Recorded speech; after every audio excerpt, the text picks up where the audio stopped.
saying that because I think I What happened to him? Wait, where He got cut off. They said he left, so his shit probably fucked up.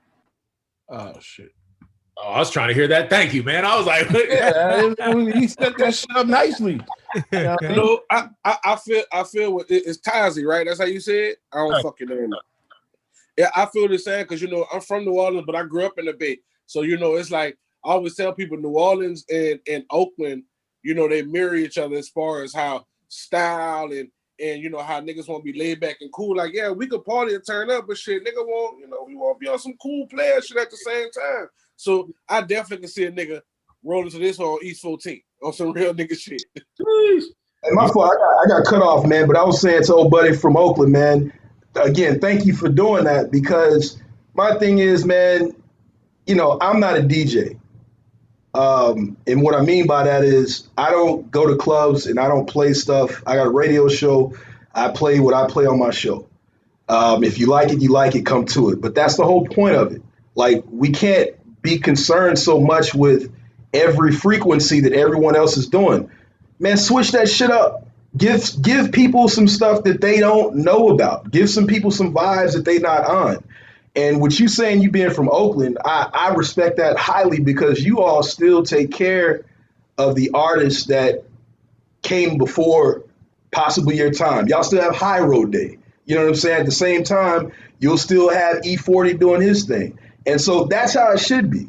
It shouldn't, you shouldn't even have to ask where you're going to play this at or who's going to play it. People should be playing it. Like if it's good, put that shit out there, let the people judge and see if that changes. You have people in the 2000s that changed radio, which was next to Kanye West. Before them, it was all Swizz Beats, Tinkerbell, Cash Money, shit like they changed radio. And so at some point, someone had to play that. Someone had to continue to play that. That's more important in order to say, okay, well, this can fit in here too. So I have no problem with that. And again, just shout out to you. I think your name is DJ Todd. Shout out to you for saying that, man. I appreciate that. Hey, Tussy. Yes, sir. Dope. I think too, like since like getting back outside, I don't know y'all areas, but more and more day parties is going on. So like for the DJs and the brunch, I mean, that shit's all day right there.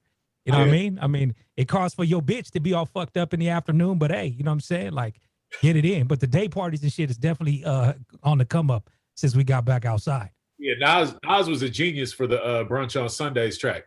That's Hell been my theme song for every Sunday since his album dropped. Hell yeah. Dope shit, man. Yeah, thank you for reminding me about the brunch. I need to get back on my game. Word. Get the fuck out. All right, let's keep on playing some joints. All right, let's get into this one. All right. What's y'all thoughts on that one? Okay, ain't getting that much love. Shit. It's a little weird. It's a little weird. You know what I'm saying? Like kind of like how the beat come on. But I mean, it's something for everybody, and I feel like some people will fuck with it. You know what I'm saying? Mm-hmm. I'm not too high on it, but I mean, it could be one of them songs that grow on you because there's a lot of songs I hated the first 8, 9, 10 times I heard them bitches, and 30 times later I'm like, So you never know. I feel like it's doable. It's doable. Okay. I feel like that shit's a vibe, bro. Like it's certain people I could see at my spot being like, hey, yo, run that news such and such. You feel what I'm saying? Like, I want to dance to that. And I like see it. I can visualize it. I know the 3 people that's gonna ask me that. You know what I mean? So now is it something I would I'd run? Probably not, but I think certain people will attach to that thing hard. Was that? See, that sounded like Danny Lay. That was new artist Ricky Rikki featuring Moneybagg Yo. The song's called "Is It Over." God, yo, CL, that track, like they just said, it has a certain place in the market, but it's a very remixable track. Yeah. I can hear those vocals on a bounce beat like crazy down. And that will make the original version be more acceptable to hear their vocals because of their tonality. on different beats. So it's a very marketable track, but it may have to be put on a different genre or on a different beat pattern. Yeah, I was gonna agree with that. I feel like that song isn't particularly my taste. It's not gonna necessarily be on a playlist of mine, but if that came on during like a house or like a groove set, then like, you know what I'm saying, I could vibe with it a bit more. And that's a good look for her right now too, because Moneybagg Yo's that guy right now. You know what I mean? Yeah. and then I think it might make people go listen to her other shit because she has some good fucking music. You know what I'm saying? But yeah, that was not it though. Not for me. I think it's more of like popish. I could hear it on the radio, and Moneybagg Yo will get it some airtime in the club, but also it's also popish, so it'll get a wider audience. So it'll be a good look for Moneybagg Yo as well. I really, on that remix though, I really could hear like a Skrillex or a Diplo doing some shit to that, and throwing it out at their fan base. That's different. I was thinking the same thing. I was thinking like a Calvin Harris. That's different. Yeah, that'll hit hard. Yeah, that'll go crazy. Let Tiesto get his hands on that. It's gonna go platinum, guaranteed. A-Track like to take tracks like that and flip them with remixes when he performed. A-Track can do a stupid remix on it too. Yeah, for sure. Nah, no doubt. Real quick, I just want to do a quick room reset. To shout out to everybody who's in the building. Shout out to my man Ken Cashman jumped in. Shout out to Legend, Raymond T, Bionic, Queen Bee, Quantum Leap Radio, Earl, DJ Tassi, DJ Baby G, what up? DJ Goja Bean in the building. Holly Grove, of course, representing the Chop. Let's see who else is up in the building. Of course, James Brown, heard up. Stan the Man, DJ Swerve. Who else? DJ Lux in the building. Rich Greedy. DJ Beatnik. Who else? And DJ Punch. So word up, just quick roll call. Shout out to everybody in the building. New Music Wednesdays. You know how we do it every week, just talking, playing joints. If you got some music, send it to cl@digiwaxx.com. You know, I like to share. If we can fit it in, we're going to fit it in. If not, it'll be on next week. It's just, we fight time every week here. It's a beautiful thing. But yo, if you got something, send it to cl@digiwaxx.com. And let me play this last song before we put our first artist on. But let me get y'all thoughts on this. Shout out to Bionic, because I had to do some deep thinking about this. But tell me what y'all think.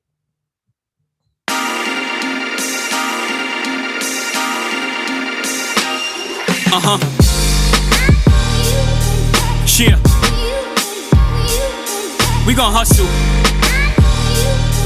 till there's nothing left. With that being said, however you hustle, what you do to hustle, and where you hustle, I pledge to that. Yeah. And to the less fortunate, to those in the ghettos,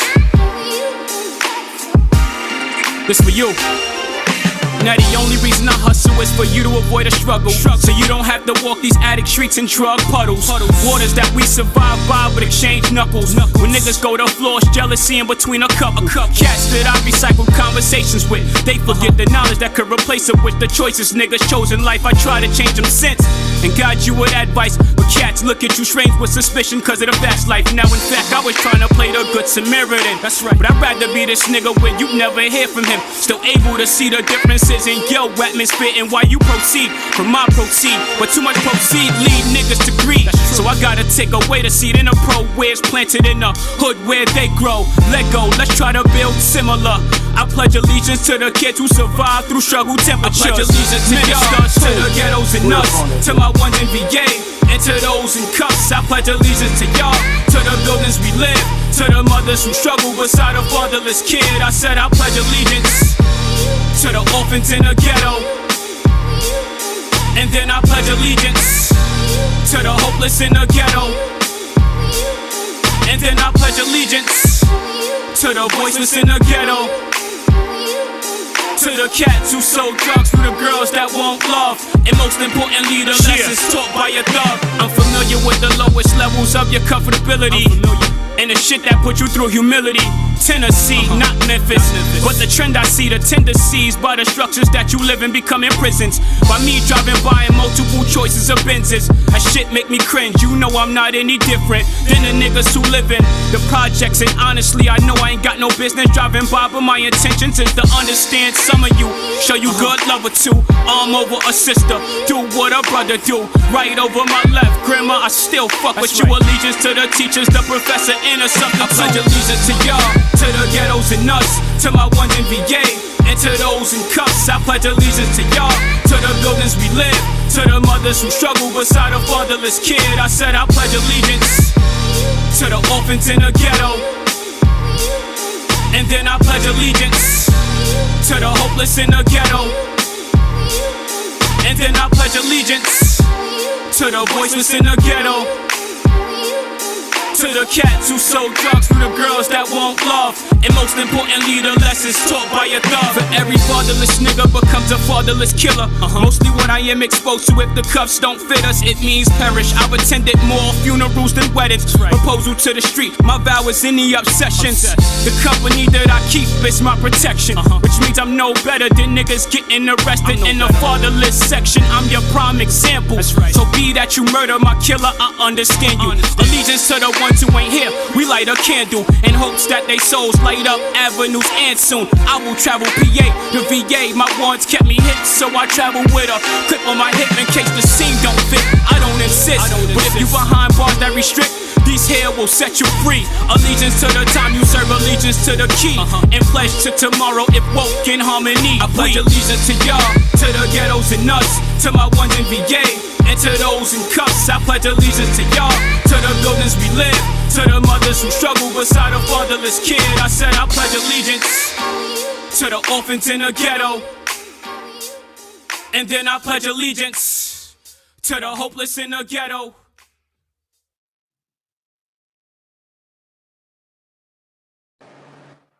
All right, let's get into it. Let's get into it. What are y'all thoughts? Can he pull it off? What do y'all think? And Cadence is whole. Sound like Tito Montana. I mean, the Jay-Z comparison is there. Yeah. Off rip. Does he get away with it? Does he get a pass? Does he get away with it? Okay, Legend, you said no. Who's the artist?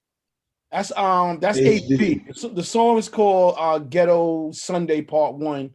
He signed to Def Jam. He's the newest signee to Def Jam. So my question is, Raymond said the first thing. He said, yo, I wonder if Jay-Z heard this. See, we got to be careful too saying stuff like that, because they're gonna start saying, oh, Jay-Z's son or Jay-Z putting him on. It's just too close to comparison. He's on Def Jam, just like how people did 50 with Pop Smoke. You know what I mean?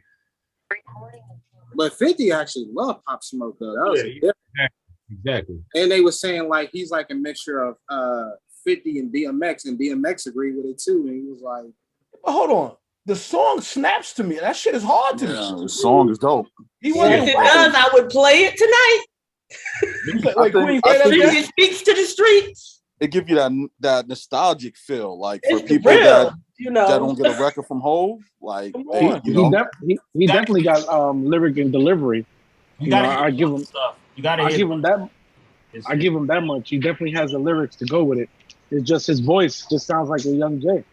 How could he help himself? Is that just his voice? You know what I mean? Yeah. That's his voice. What can he do about it? That's what's gonna give him that push, because people are gonna be like, yo, Jay got new music. Yeah, but hold on. Your voice, remember what happened with your delivery and your cadence is another thing. I'm gonna say it one more time. This is my thing, though, bro. This is my thing, and this is something I've always had an issue with, because you had old boy that sounded like Jay back in the day, and then you had all these people comparing them, making big comparisons with like Gravy and Shine, and my thing is, it's like, look, man, are you basic? And I mean, even with Ja Rule and DMX, it's like, are you telling me just because a person's voice is their voice, they shouldn't rap?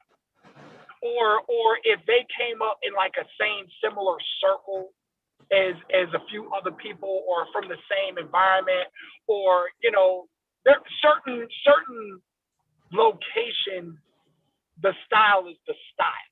You know what I'm saying? Like everybody kind of raps similar with the similar cadences and whatnot.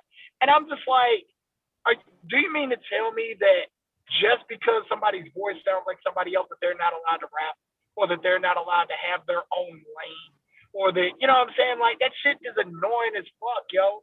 No. Wait. Can I answer that? Go ahead. I want to answer that one part of it, because I agree with you, because Jay-Z actually, his style, he made it his own. But when he first started, the comparison to him was Jazzo. Right. So meanwhile, on the flip side of the music game, you have all these producers trying to sound like somebody else instead of worrying about sounding like themselves. And niggas saying, oh, let me get a beat like. Yo, I need something like. And that's fine. But when it's rap and it's an actual rapper, it's a problem. That shit's fucking annoying, man. Well, biting has always been you know what I mean? That's like it's like a 101 rule in the culture, period. You know what I mean? You can't do what I do, and I shouldn't do what you do. We should be unique individuals, you know. Now that doesn't mean that inspiration doesn't happen. You know what I'm saying? Times, I get inspired by DJs, I get inspired by MCs, I get inspired by dancers and all of that shit. And part of me likes that move, or I like that delivery so much, I might, naturally try to like groove my style to that. But I guess I'm just saying that, even though he's similar to Jay or whatever the case is, do you think he'll be able to stand on his own and have a career? Because I know how we get down too. You know what I mean? People would immediately be like, he's trying to bite. Look, man, I think it's a nuanced conversation from what Bionic and you are saying, CL. And I agree with CL. I mean, it's way too similar, not even just in the voice, but even the cadence and delivery, which is odd, because maybe someone knows something that we don't, because there was a whole 10 years where people were doing that. I can't think of the dude's name. It sounded like that back in like 2004, 2005. I remember he had a video and wore his fitted cap the same way.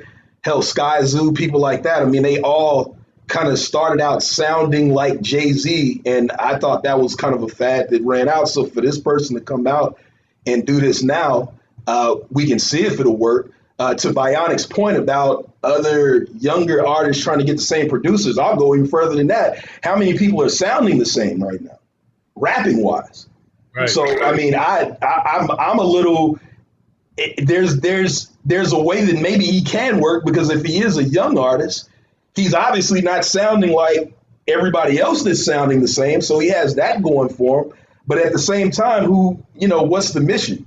Because if you're a fan of 2000s hip hop, then you'll love what you just heard a moment ago. But if you're a young person, it's kind of like how I thought about Joey Badass when he came out. I was like, man, this shit speaks to me, but I don't know how it's going to speak to folks 5 to 6 years younger than me at the time. Like, how is that going to work out over the years? So I guess my thing would be, if they're going to put this guy out there, like, what's the mission? Like, who is the target audience that they're going for? And to go back to what you said, CL, about Jay-Z sounding like Jazzo in the beginning, I want to speak to that as well. Jay-Z finally found his voice. And I think when people finally find their voice, that's when they get to the next level. But if they come out with the familiarity just to gain, certain fans, then yeah, that's kind of a good marketing trick. But finally, you have to find who you're going to be, or you just, or I was going to say that that's probably, it probably takes time to develop into yourself. If you're inspired by artists, a lot of people come out sounding like their favorite artist or whatever. And then through time and changes and, navigating through this business and seeing the world, their sound and a lot of stuff probably might change. He might not be sounding like Jay again, you know. So I don't know. And there's also a million kids who only know Jay-Z as Beyonce's husband. So they don't even know what the music sounds. You know what? CL did say something. CL said that Sean sounded like Big Jay-Z. Hold on, Tassi, because you got cut off real quick. Tassi, then Cash, go ahead. But Tassi, sorry.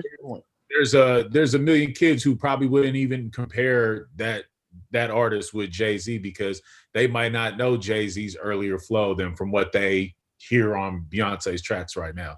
And that's it. You know what I mean? So there's a market for it. There's always a market for it. You know, hip hop's it's like anything, man. It's going to do a full circle.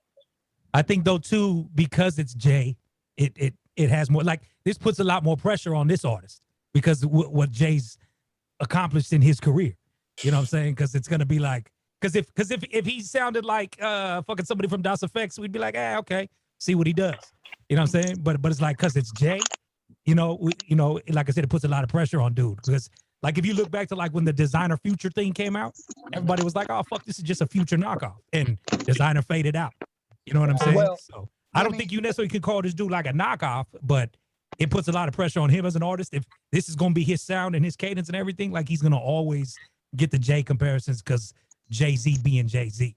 Well, especially they still rapping. Let me throw this ignorance out there. Piggybacking on what y'all was saying, but just a different perspective. Jay-Z is on his grown man rap bag right now. This man can still rap the streets and still rap the struggle. And there are people that still want to hear street and struggle hip hop. Therefore, it doesn't really matter because there's a lot of people that feel like, oh, Jay-Z fell off since he got bread. You know what I mean? He ain't the same hungry Jay-Z, blah, blah, blah. Well, maybe they'll get that out of this guy. So maybe it could actually work. But he's not hungry because he good. Wait. What? Wait. I don't understand what you just No, said. he hungry. He hungry. He just ain't hungry in music. He out there hungry and buying buildings. He's elevated. That's what everybody's supposed to do. Music is always in Jay-Z. He always comes and gives you something. Yeah. I mean, kind of like somebody said, something came out or Rihanna closed some deal or something happened with Rihanna, and somebody commented, well, we can pretty much count on the fact that we'll never see a fucking Rihanna record because she don't need to. Well, the only thing with that is she has recorded, she has a double album coming out where one side is like R&B and one side is like reggae or whatever. She's probably just waiting for the time to put it out. I mean, it sounds good on paper until it comes out. Like, I want that motherfucker to come out. But at the end of the day, she never needs to come out. Because like you said, she's elevated. Yeah, shout out ASAP Rocky, though, while we at it. If Jay-Z never wanted to get a nice palimony check. Yeah, I'm saying. If Jay-Z never wanted to spit another bar ever again, I wouldn't be mad. I get it. He doesn't have to. But he's going to. It's just music. He's a music man. Like, he loves this shit. Like, remember, this shit is like a sport too. You know what I mean? You like a boxer. You could take some years off, or you could fall back in your millions, and then let me get back in the ring and do these fights. But we need Jay-Z to keep doing music so he can push how far you can go on tour at an age, because usually with hip hop we have like a cutoff date. But when you look at rock and country and all those other genres, they be doing this up till they like 60, 70, 80 years old. So we need Ho to keep doing it so we can keep pushing this further. To that, I mean, there's plenty of artists that still do that. They just don't have the statue or the familiarity that Jay-Z has. But I know that. I'm just saying we need somebody to keep doing. Bionic was saying, because y'all kind of got off when y'all basically talking about like a piece being missing and someone stepping in to fill that hole up. My thing is, it's kind of like the Jordan and LeBron thing. We don't need another Jordan. Like, we need a new LeBron. After LeBron, you need someone else to be great, not to try and carbon copy the last thing. Like you said, if Jay-Z doesn't want to rap anymore, that's fine. And I'm not just executive people who sign saying that he isn't, but just to go off of that conversation y'all was having, Jay-Z did what he did. You know what I'm saying? And so now it's time for someone else to take the baton and do something that they do. Like, I don't want to hear another Outkast. They did what Outkast did. I don't need another Outkast. I need Outkast to be Outkast. So what this whole thing about like biting and we've gotten to the point to where we accept that shit because that's exactly what's been going on as natural as air for the last 25 years.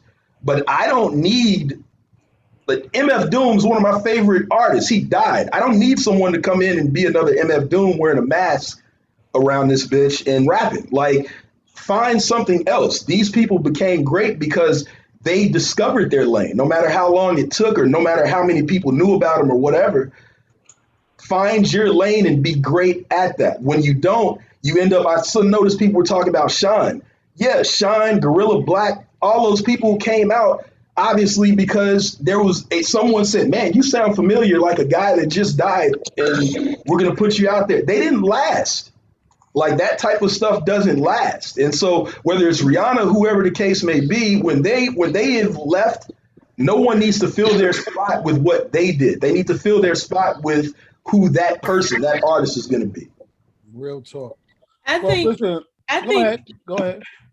I think that it's you have to give him a chance. You have to hear his other songs. I mean, we got to get a chance to know him a little bit more. And I think this opens the door.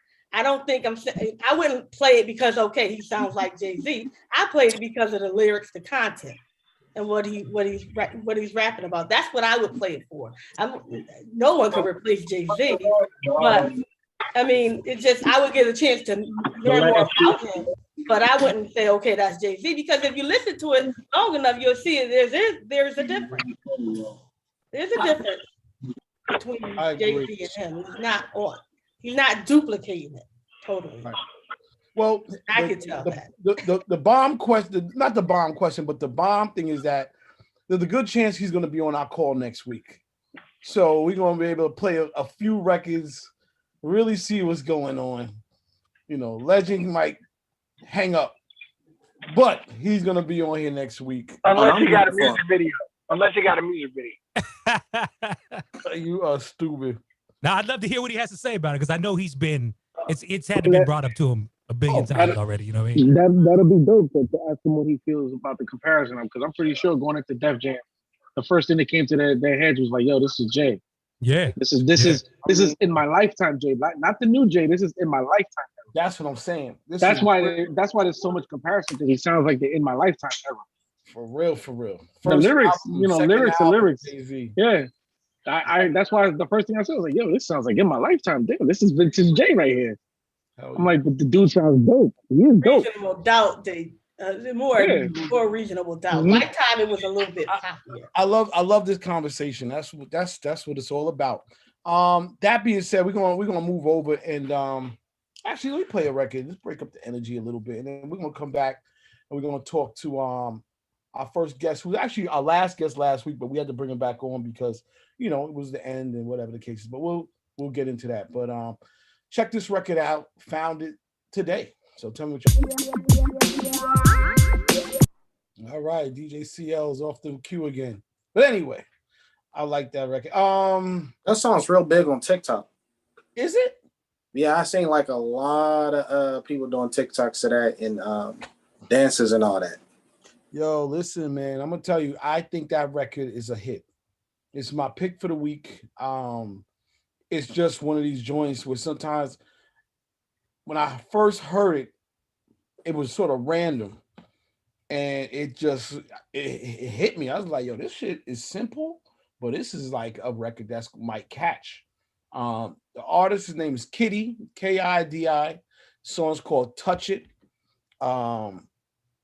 These records to me, man, they can go viral. So it's funny you saying that. Just my thoughts. I want to get everybody else's opinion, but you know, I thought it was something dope. Or whatever the case. Actually, let's not do that. Let's get into our first artist. And like I said, he was on last week. Really dope, but really cool. You know, we had a good conversation, even though it was later in the day.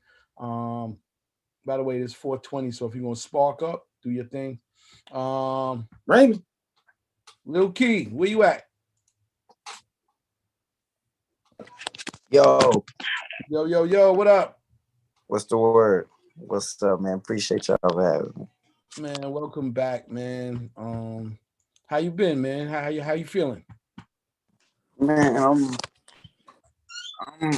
just, you know what I'm saying? I'm pushing. I just dropped three new videos 2 days ago while I was in Atlanta. I did the new Music Monday, so I just been networking with different DJs and stuff like that. So I'm glad to be back on here with y'all and try to get some more feedback. So I'm ready. No, love is love, man. Like I said, I wanted to bring you back because I felt like, you know what, it was good to have you on, but I want more people to know who you are and really give you a chance to just connect with more really good people, and DJs, people that can help you in your career. So we're gonna do it all over again. Who is Lil Key? Where are you from? What's your story, man? Man, go by Lil Key from Austin, Texas. Born and raised. I've been doing music for like a year and a half now. I started, I'm trying to, I played college basketball at HT also. So on the men's basketball team. So I'm pushing my music while doing that kind of on campus. And, I'm just trying to do whatever to get my foot in the door just to get a chance, And let them know what HT is, because everybody not from Texas, so they don't know. Oh, HT is Houston Tillerson. It's a HBCU here in Austin, Texas. So, yeah. So I play on the men's basketball team there. Okay. How's that playing out? With the money in the situation for the college for you? Man, I'm on scholarship right now. Being that I'm in the city, and so I'm on scholarship right now, but. I still I just got a job. Like I'm a mailman, to help my career. I got my uncle behind me, and he's connecting some, making the plays right with me. So like I said, I'm just trying to do anything to get my foot in the door. I just want a person to give me a listen, what I'm saying? When they listen and then they give me their opinion. That's all I have. What position you play, G? Point guard. Okay. I'm only 5'5", so I can't. Okay. That's right. Well, shit, ball out, man. Good shit. That's real shit. So how did you find your way to music? Because I know, that had to be a little bit of a crazy thing. Balling, playing music, it's a lot to juggle. How did that happen? Man, I fell in love with music more than that in school. I was playing around. Me and my friends, we was freestyling in the locker room, and they was just like, man, you should keep doing it. And I was doing it, but I wasn't taking it serious, And then I had a few people listen, and it was like, man, you could be good, like take it serious. And so I kind of stopped doing everything. Like I just do the other stuff for fun as a hobby, but my music is my everyday. So that's what I'm really pushing and I'm focusing on right now. All right, dope. And I got a quick question. Go ahead. All right, so you say you play basketball on the team. I know different schools do different things. For y'all's home games, do y'all have a DJ or do y'all have a band? They have a DJ sometimes. And have you put your music in his hands? We did last year, but I was kind of new on the team, so. It was up to the head people to make their decision on what they want to do. It was for homecoming. So this year I got a little bit more pull on what I want to do. My coach, he knows that I do music and stuff like that. So, I'm kind of just like a fill-in right now. You know what I'm saying? It's what I do, but I'm good at it, but it's not my hobby. We know my hobby is my music. So as far as like homecoming performances, being the only artist on campus, I think my school is really behind me. Got you. Because oftentimes, like with athletes, band members, stuff like that, I try to make sure that they try to milk those situations. Look, man, we got a home game. Hey, play this in the third quarter, bro, during a timeout. You know what I'm saying? Or, hey, play this at halftime. Right at, you know what I'm saying, blase, blah, whatever, or play this in the pregame, just to try to get it heard, because you'll get that groundswell of a home field movement type situation. And not necessarily waiting till homecoming, but you know what I mean, it's constant. Okay. Good advice to me. Awesome. Key, I'm gonna play the video, your first video, Lola Rax. And okay. Then, you know, you want to say something about it before we set it off? I mean, Lola Rax, this is one of my favorites, you know.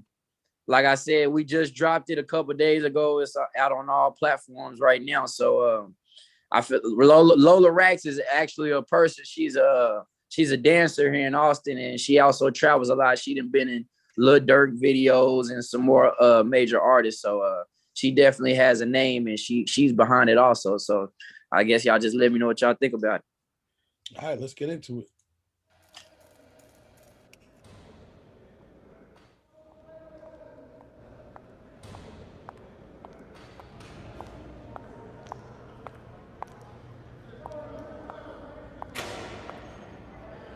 If you're not listening to Key, you're not listening to nothing. Yeah, all about my strips, I need my paper like I'm Lola Rax. Had to cut that bitch off, she was toxic, ain't no time for that. My niggas depend on me, I'm clutch, they know I'm diamond that. Better come to me with a miller, I ain't signing that. Vacants where we hiding at, the bricks is where my partners at. Got shooters with a profit at, don't make my niggas poppy cap. Broke a little bitch down the other day, she was a chocolate brat. Couple niggas in my city, hoes, they just be copycats. I ain't gotta speak on shit, the city know I'm with it. Couple bodies just went missing. Have you swimming with the fish? Big bro hit me from his cell. He be still talking digits. He lace me up on them chickens. We keep quiet just like crickets. Yeah, I get the pack and it's gone. Don't let the look fool you, I'm toting that chrome. Couple new cars when I walk at my home. Get the drop where he at, we gon' up at his dome. Big ass chopper be shaking my bones. Don't fuck with the kid when I'm in my zone. Life is a gamble, I'm making at home. If I go hit a lick, I'ma do it alone. Thumb through all this paper, hurt my thumbs, now I got paper. Cause I like it when she wake me out my sleep, cause I get plenty nuts. You know who killed your partner and you ain't sliders, you gon' ride or what? Might just have my funeral in Milwaukee, I'm gon' die for books. Ran a 50 in a week, I fucked this bitch, she wet my sheet. This chopper hit like it's a beat, you niggas candy super sweet. I'm about my bag, I play for keeps, I'm in the field, don't need no cleats. I see the haters watching, tell them bitch ass niggas take a seat. I just picked me up some dice and ran up 30 in a week. Had to cut that bitch off, all she do is yell and say I cheat. Run up on let this chopper hit like it's a beat. Step up on the scene, cook a nigga like some fucking meat. Yeah, all about my strips, I need my paper like I'm Lola Rax. Had to cut that bitch off, she was toxic, ain't no time for that. My niggas depend on me, I'm clutch, they know I'm diamond that. Better come to me with a miller, I ain't signing that. Vacants where we hiding at, the bricks is where my partners at. Got shooters with a profit at, don't make my niggas poppy cap. Broke a little bitch down the other day, she was a chocolate brat. Couple niggas in my city, hoes, they just be copycats. If you not listening to Key, you not listening to nothing.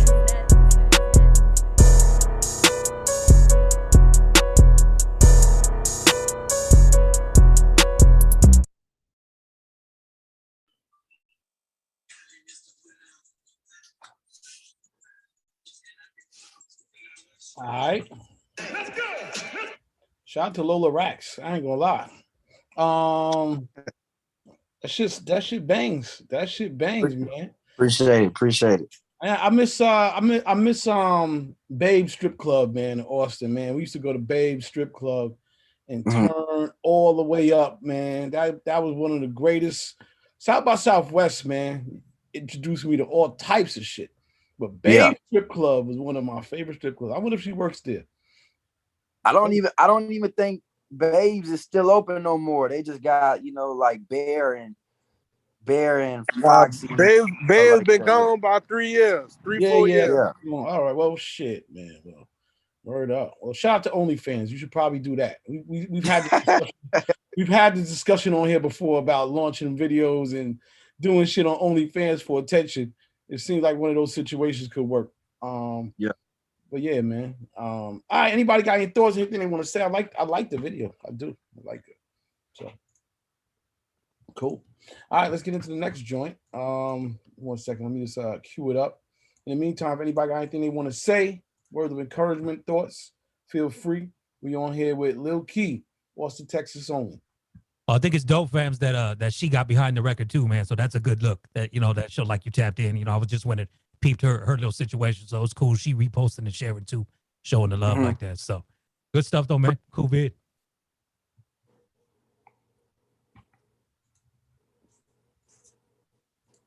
All right, let me just try to cue this up for this next one, real quick. All right, here we go.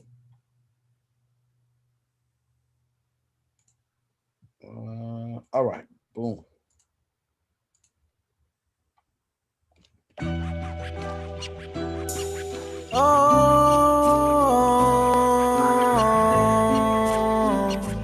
We gotta be legendary. I gotta be legendary. Yeah, running to be legendary. All my fallen soldiers legendary. Yeah, we gotta be legendary. Make my name legendary, so my family never worry. Yeah, this why I grind the way I do. I hustle every day for you. Hard times to get us through. Believe in me, believe in you. Gotta see the bigger view. I want my name to live through generations. Waking up, getting to the money is education. Got on the block with the older niggas participating. This shit was in me, not a name across the population. I be wondering when I die, will they call me a real? You know the pain when you talking through a glass and you wanna feel. When don't kill you, make you stronger. I be praying, got the heal. I just wanna live on, how my name live on. The mind is very scared. Everybody out for theyself, can't be sweet like February. Grinding hard every day, so my family never worry. Stacking up my cake like I'm baking. If you want it, gotta take it. Life a movie, better take it. Pockets legendary, biggest legendary. I gotta be legendary. Yeah, I gotta be legendary. You might understand my pain if you had childhood trauma. We came from nothing, now in my bank is a whole lot of commas. I feed my fam, yeah, they got dinner plates. Working hard every day, trying to invest in real estate. Can't wait to see how I feel when I get it back to my mom. Put my little sisters in pride. Make sure my pops get that chop. I believe in fam and loyalty, put that before dollars. I call my grandma and say thank you, cause she always my rider. I never been no greedy nigga, if I got it, they got it. Whoa, whoa. Shout out my soldiers, they watch me. Yeah, if they ain't got me, I got me. Yeah, for my name live on. Yeah, I gotta move on. Gotta be strong, yeah, life goes on. I gotta be legendary. Yeah, running to be legendary. All my fallen soldiers legendary. Yeah, we gotta be legendary. Make my name legendary, so my family never worry. Yeah, this why I grind the way I do. I hustle every day for you. Hard times to get us through. Believe in me, believe in you. Gotta see the bigger view.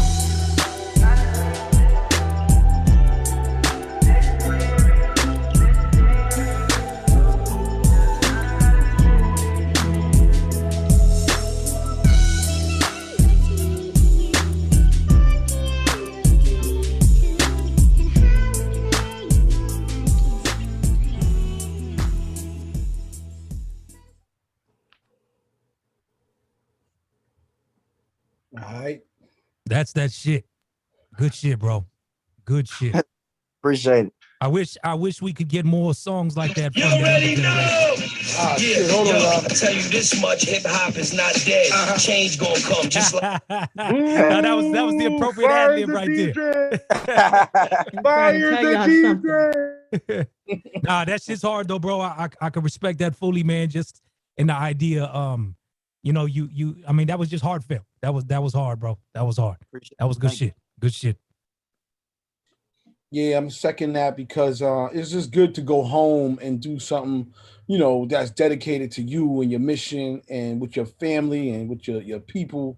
Yeah, man, I like that a lot too. I think and the last video you played last week was dope too. And it seems like, you're connecting with people visually, which is, that's a great way, man, because you're putting together real dope content on your own. And it just needs to be promoted and work now. Gotcha. I think, advertise the shit out of that. Pay, the Google ads just to get it in front of more people so they can, they can see it more. Maybe like one of the key things you can start to do. But from last week to this week, man, you got 3 good videos, man. Appreciate it. That I like, man. So are you a San Antonio fan, or like who's your team for basketball? Man, I'm a LeBron fan, but I'm a bandwagon. I'm on whoever wins. At least he admit that shit. But you got respect honesty. Yeah. That's the first time. So whatever team LeBron on, he fucking with. You know what I'm saying? Yeah, that's what I'm fucking. All right, so does LA win the championship this next year? Yep. Yes, sir.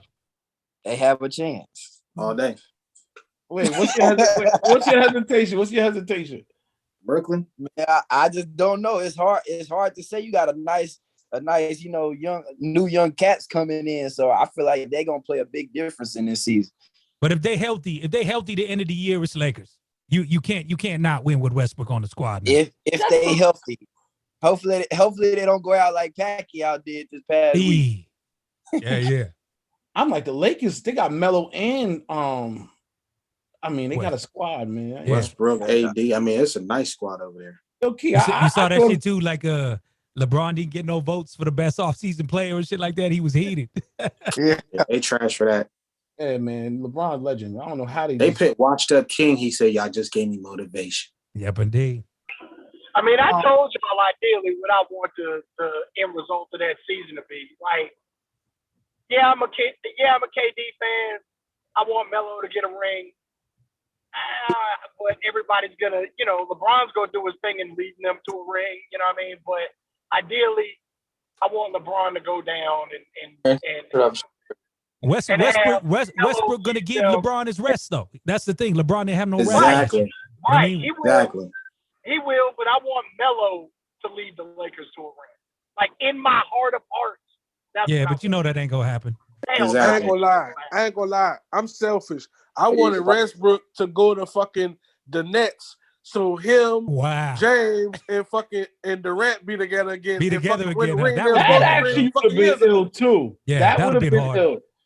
All right, this is the hoodie. My 3 favorite players. I'm still salty about Westbrook that. From Cali, so I mean, I'm pretty sure he wanted to. That's the reason why he went over there.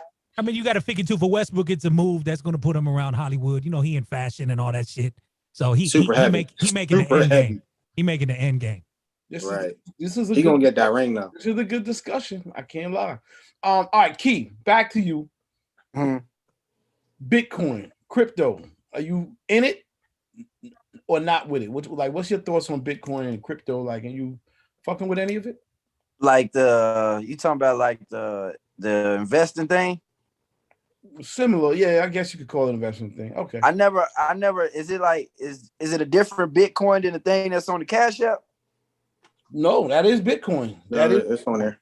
I see it, but I never just got into it. Man, we're gonna help you out, man. This is all economic freedom. We just throwing things at you. We're just trying to see what you want. You know what I mean? I wouldn't do it through Cash App. What's going on? Exactly. Don't do it through Cash App. Okay. Venmo offering that shit up now too. It's crazy. You know what I mean? Yeah.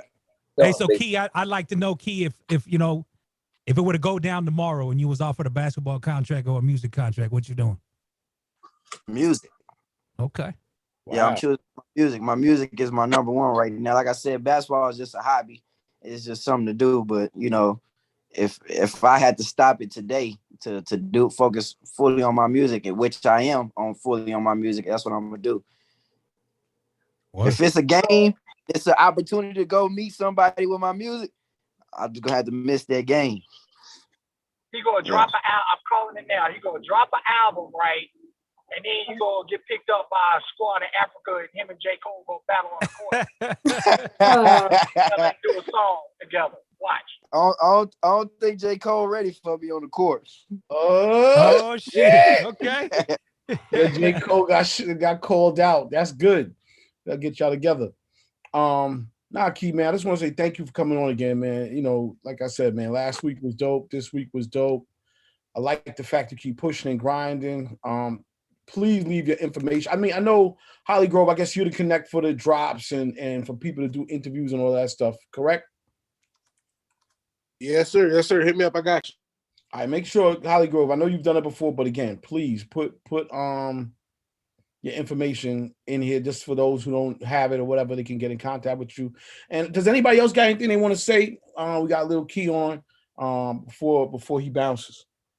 Yeah, I want to show some love. I think it's dope, man, that you bring your storytelling aspect and really allow people to, understand who you are, where you're coming from, and everything. I think that's been forgotten. Well, like a lot of new artists, when it comes to establishing themselves and their brand and what they bring to the table. So it's dope to see that balance, and like the visuals been tight too. So yeah, man, keep going. Appreciate it. Already. Anybody else? Yeah, I think it's a dope record. Second run, I definitely like the second one. I like when an artist steps out of their comfort zone from popping bottles and doing all this hype, and then you can bring it down to where you actually want people to listen to you. So I definitely appreciate that. That's dope.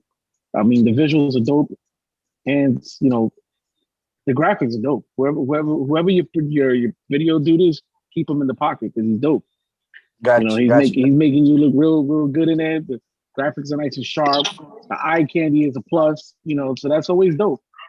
It ain't the same. You ain't jumping off a 90-story building or some like crazy, shit, but it's nice and clean. So I like that. I appreciate that. Thank you. Most def. Shout out to the 90-story building. You know what I mean? Word up.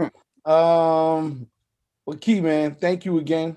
I'm sure you'll be back. You know what I mean? You got a home here. And keep grinding and make sure you follow with everybody on here, man. You got a lot of dope DJs and people that have platforms that play music and they play video and they support new artists. And this is a long game. Music is a lifetime, for some artists. So think 5 years down the road where you want to be, 10 years down the road where you want to be, and go for that. You know what I mean? Don't get distracted. I think playing basketball gives it a perfect balance. A lot of people don't have an outlet, you know what I'm saying? But I think that's a beautiful thing. Never give that up because it's going to help you along the road. And just stay true to who you are, man. And I think you're going to be fine. And when I get down there, we're going to go turn up at one of them strip clubs. I definitely want to meet Lola. I got to meet Lola. And, let me stop joking. I got you. Fucking around. He's serious. That's how we do it, man. Shit, every week, man. You know what I mean? Shit, this is what we do. Yeah, but feel free, man. You always got a home here, and we'll catch up soon. All right. Thank you. Appreciate y'all for having me. Peace and love, man. Keep it up, I appreciate your time, man. You know what you think. C said he wanted to do the milk crate challenge for a lap dance from Lola Rax. Hey man, I'm with whatever y'all want to do, but I can't do that crate challenge. Don't crate challenge at the strip club. If you got pads, you know how you they got the mechanical bull with pads. That might be something, man. That might be something, man. There it is. Straight club, the challenge to get a dance with Lola. Private room. That might be something. Anyway. Yeah. Let me stop. Nah, that's doable. Somebody says doable. Go with Devine. I'm with you, man. Let's put it together. He said I'll do it for Lola. No. I knew you was on the video. I said, I know Legend is up here eating his popcorn like, yo, let's do something. All right, let's popcorn. Let's get into another record. Yo, Key, you can stay on. Feel free, man. We're gonna play another joint, and we're gonna get to our other guest who's in the building. You never know, y'all might make something together. But all right, let's play this joint. New Music Wednesdays.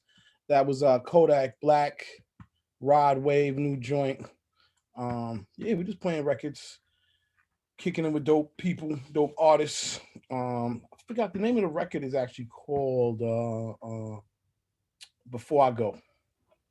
So hey, CL, you get my message? No, wait. Was that Kodak's record or Rod Wave's? Kodak. I think it's Rod Wave. Oh, because Rod Wave just dropped the album this week. Yeah, because he just hit off a deluxe, so I'm curious if that's his joint featuring Kodak. Well, it came from Atlantic. They said it's Kodak Jack, Before I Go featuring Rod Wave. So, hey, that Rod Wave album, like he got a joint on there where dude is replaying Can You Stand the Rain, right? Mm-hmm. 90% of the records after that, you can sing the hook to Can You Stand the Rain to. Like no he cut in that bullshit. tone.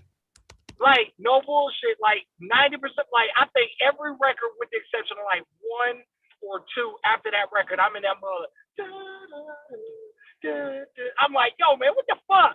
So now I kind of want to go back and listen to it, see if it fits in with every song. Yeah. And then, like, I don't have a TikTok, so I'm trying to find somebody that got a bump a TikTok, and I'll just do the videos and let them upload them on their shit. Hey, you know who else had a surprisingly decent album, and I was surprised was Y&W Melly. His album wasn't bad. I tripped out. Like there was a few joints on there that I was like, oh shit. You know what I mean? So, because he's still locked up. Still locked up and was able to put that shit together. That's crazy. Yeah. That album wasn't bad though. Got to check it out. I heard a couple of times. I think we played like 1 or 2 yet last week, but I got to hear the album. You know what I mean? I be trying to find time, man. It's so hard.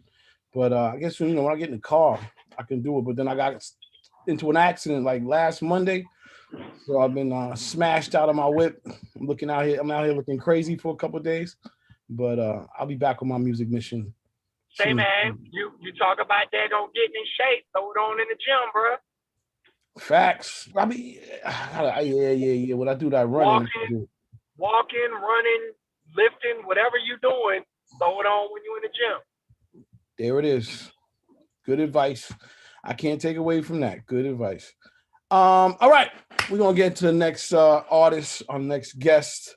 He's actually in the building. Pope Low, you there? Yeah, can you guys hear me? Yeah, we can, man. Okay, there you go. All right, what's happening, brother? How you doing? Good, brother. How you doing? Oh, man, feeling great, man. You know, it's a beautiful Wednesday. Making it happen, man. Where you at, man?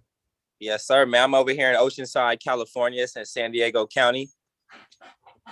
Damn, shout out to Oceanside. That's what it is, man. Yeah, man. Shout out, big ups to San Diego and Oceanside, man. We in the building.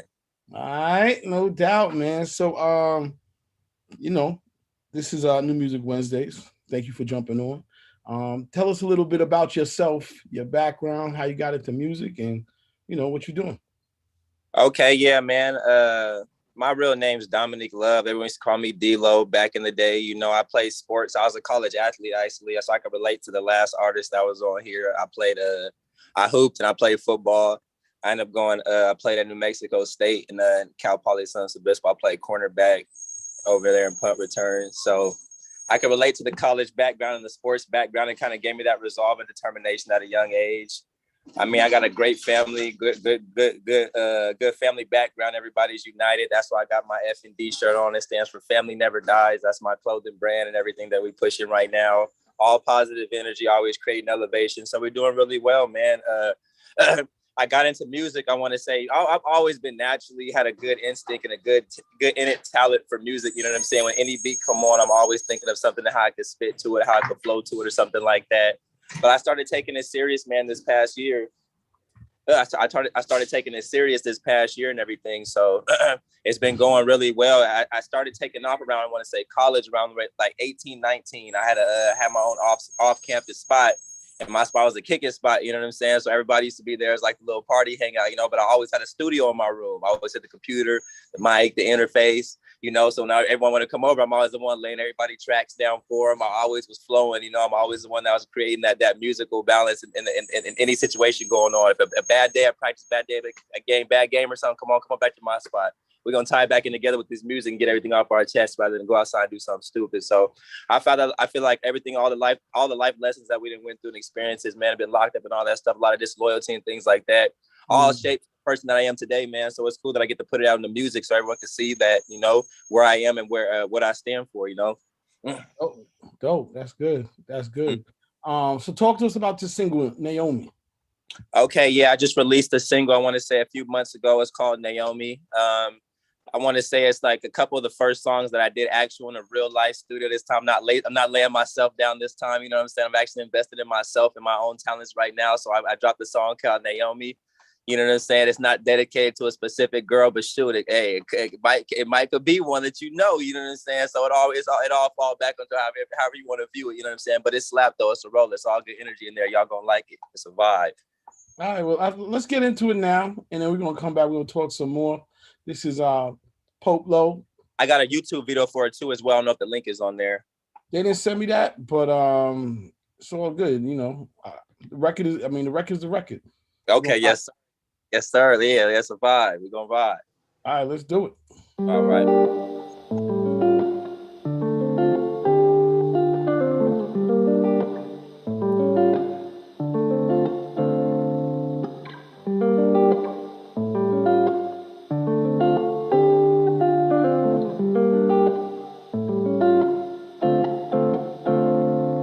Wind on me, Naomi, OT catching dates in Wyoming, out the state. Grind on me, but shine on me. And if I call you my bitch, just ride for me.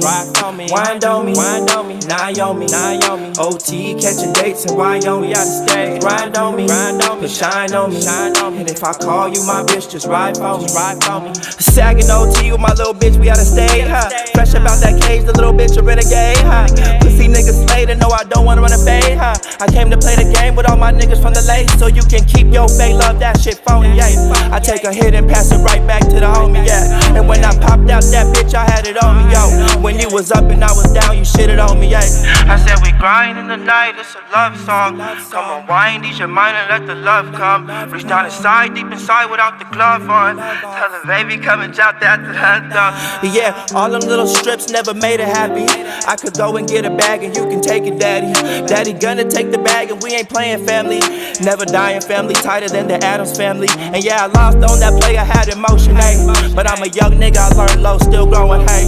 I'm still growing, baby, so is you gonna grow with me so we can slide in that SRT, hey. So baby, grind for me while we slide OT. Another line in my codeine now. And if you ride for me and post the sites so I can do the time, baby, this for YT, huh? Just wind on me, Naomi, OT catching dates in Wyoming, out the state. Grind on me, but shine on me. And if I call you my bitch, just ride for me. Wind on me, Naomi, OT catching dates in Wyoming, out the state. Grind on me, but shine on me.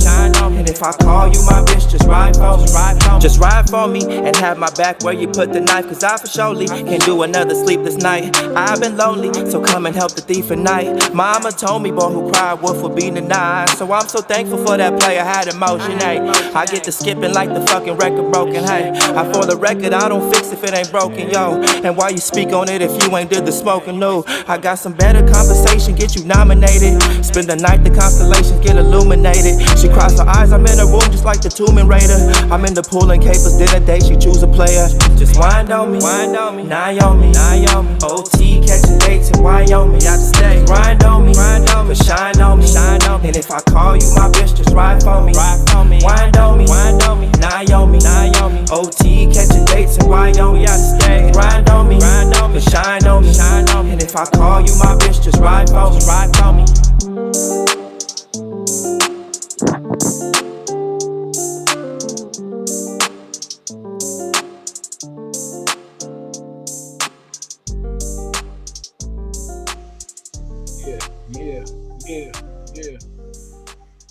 Yeah, we vibing. Yeah, man, got that West Coast flavor in there for sure. Yeah, we vibe. How's the promotion of the record going so far? Man, it's been going really well. So I've been booked. It's like my 6th performance. I have actually I performed September 2nd at Vibes downtown San Diego out here, and I performed actually on Rosarito on that Saturday, Labor Day weekend. So it's been doing really well. I'm almost at 100K views on YouTube. I just dropped the video a few months ago, so the promotion's been going extremely well for you, man. People are rocking and vibing with it out here, man. That's just a collection of other songs that I have that I haven't released yet. So it's been going well, though. Dope. And are you independent? Yeah, I'm independent, man. We all doing everything ourselves, all in-house, man. We've been doing all the advertisement, the promotion, the branding. We doing everything ourselves. The business, we doing everything ourselves, man. So it's been a lot of investing, but hey, man, we here now. Dope. Mm-hmm. How long you been at the music, bro? Man, I've been probably making music since 2005. 13, but I didn't start pushing it seriously until probably the beginning of this year.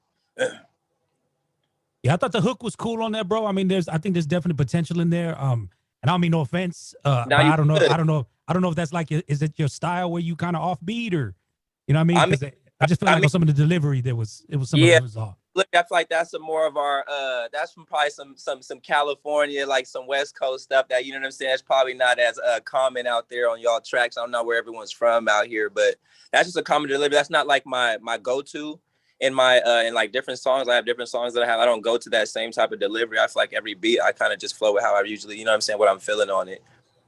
Word. So it's just kind of like some Blueface shit. Yeah, not even on no Blueface shit, but yeah, we fly out here doing our thing and talking our shit, you feel me, and making it look, you know what I'm saying? So yeah, I want to say, man, like that's that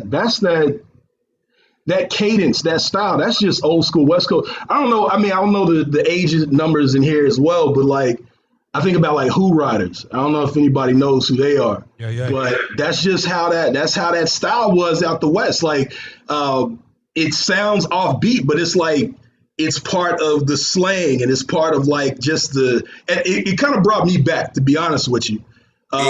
Just hearing the cadence on it, you know what I mean? So I can appreciate that. I want to hear different voices, man. And I know at one point, like on the West Coast, that's how they all were kind of sounding. Like y'all go back and listen to a lot of that like underground West Coast stuff. You'll kind of hear that type of cadence from, you know, the Bay all the way to LA. You know what I'm saying? And I don't mind hearing that again. You know what I'm saying? So shout out to that.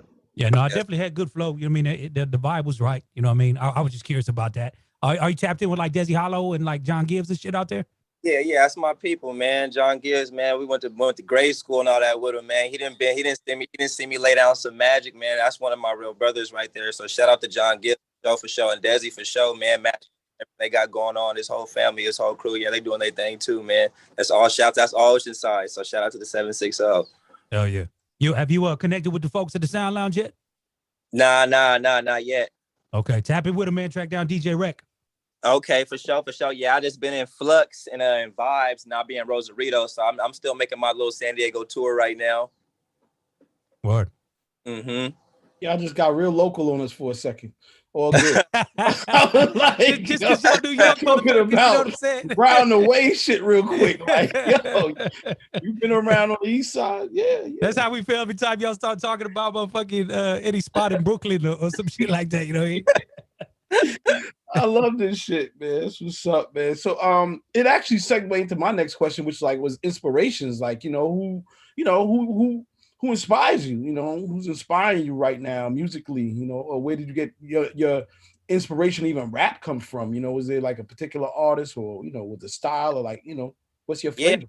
It wasn't so much like a particular artist or anything like that. Just on top of like me naturally always being attracted to music and musical sound and instruments and notes like that. It just came from like me wanting to get everything off my chest that, music is kind of like poetry, man. Like you can kind of like, you can express your emotions a lot differently and a lot better when there's a cadence and there's a beat behind it, so it actually helped me get off a lot of stress or a lot of things I've been going through relationship-wise, friend-wise, loyalty-wise, or disloyalty-wise, or within the streets, within sports, within, with your significant other, like all that tied together. I feel like music is a good balance to get all that stuff off your chest, man. So that's what really like everyday life experiences, stuff that I went through and hell of a shit. So, man, everything I done went through inspires me every day to make music and put it out there. And if I can relate to somebody else that didn't did what I did or didn't went through what I did or going through it and needed some inspiration, man, then that's more than enough for me. Dope. Anybody got anything they want to say? Boogie, I see you jumped on.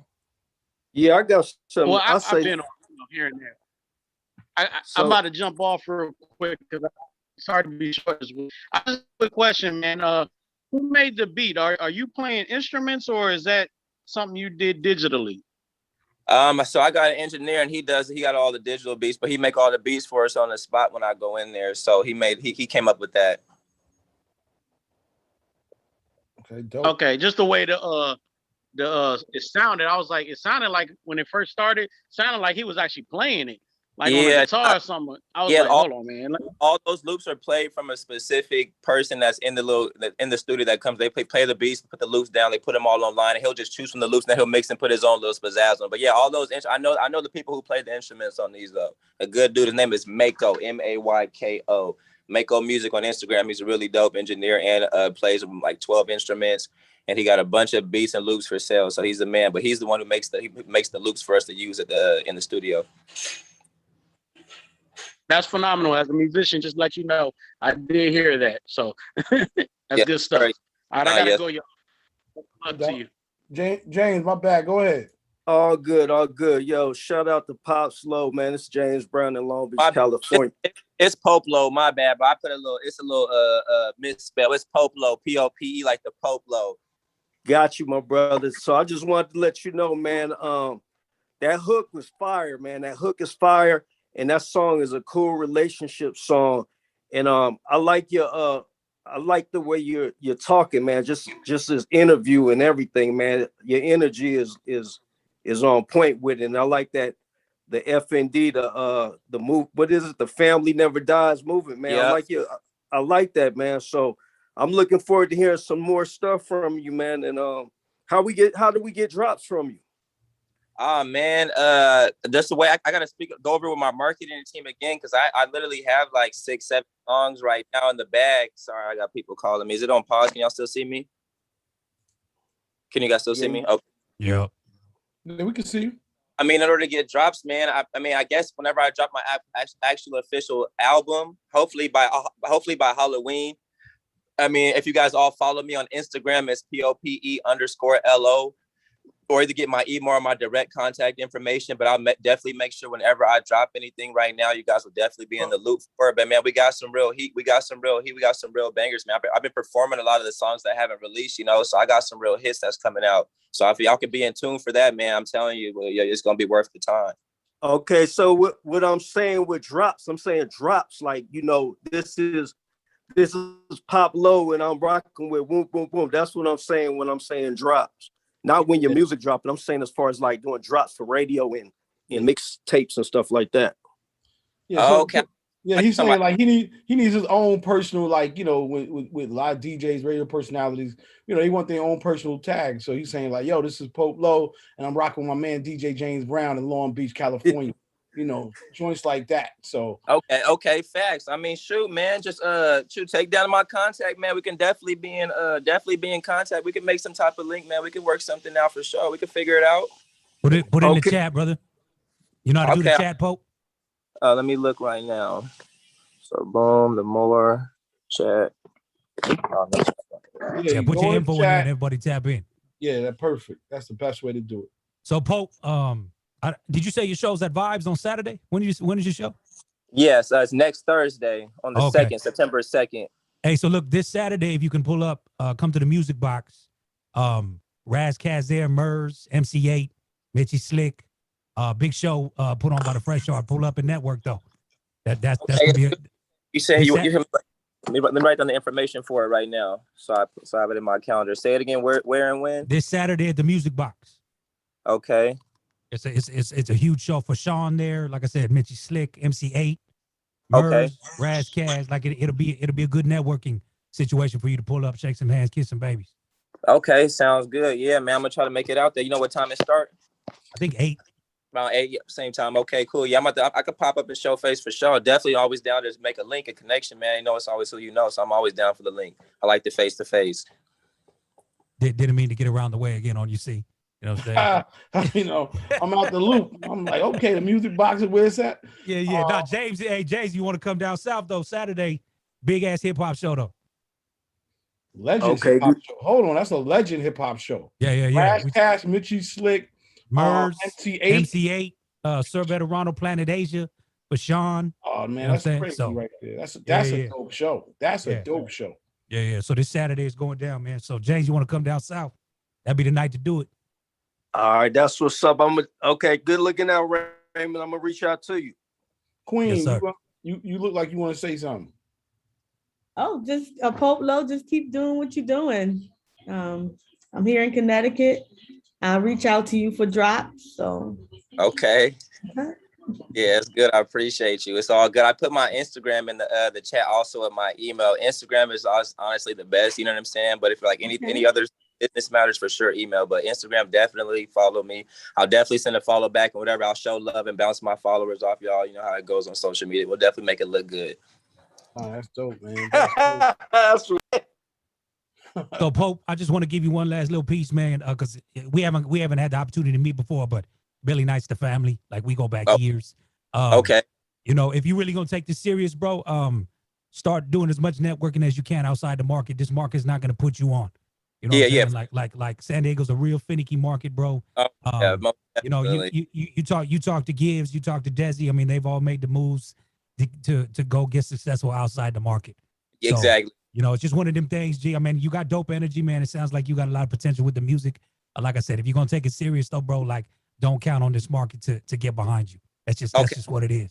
Yeah, 1,000%, man. 1,000%. That's what started our own little brand and everything. We got this far from investing in ourselves. You know what I mean? We can't lose when we invest in ourselves. So we're going to try every avenue. Shoot, we got to be on the corners. I was just passing out posters and little cards at liquor stores and shops all around the city before I came here, before my workout. So whatever we got to do to put the footwork in, that's nothing. We love advertisement. We're going to make it look good and sound good. So we're going to draw everybody in some way. Dope.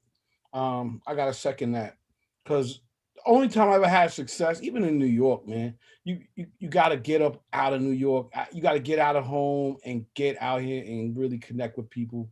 It is the real way, and people will support. You'll find somewhere that sort of becomes this energy for you, and they'll spread the story, and it will eventually get back home. But you know, it's the sad truth though. But don't nobody fuck with you till everybody fuck with you. Exactly. You know what I mean? So, boss. Last question. The Lakers gonna win it this year? Man, the Lakers definitely got a shot for real. Especially they signed IT. We got IT. We going all the way. I already got faith in the Lakers. I got faith in the Lakers. If injuries didn't come about this past season, I feel like it'd have been different. But we definitely going to that ship. Man, you see what they just did to Rachel Nichols? They canceled that girl all the way. The show, The Jump is over now. Get out of here, did they? Yeah, man. So. I did all that. That's a lot of hate, though, man. I don't even think she meant it like that. You know what I'm saying? I don't think so. Like, we gotta have a balance with all of this shit. Yeah. Like, bro, that's gotta be quick. Crazy. That's whack, man. But yo, Pope, thank you for jumping on and joining, man. Really excited for you. You know what I mean? I see that you got the energy and you're doing it. You're putting yourself out there.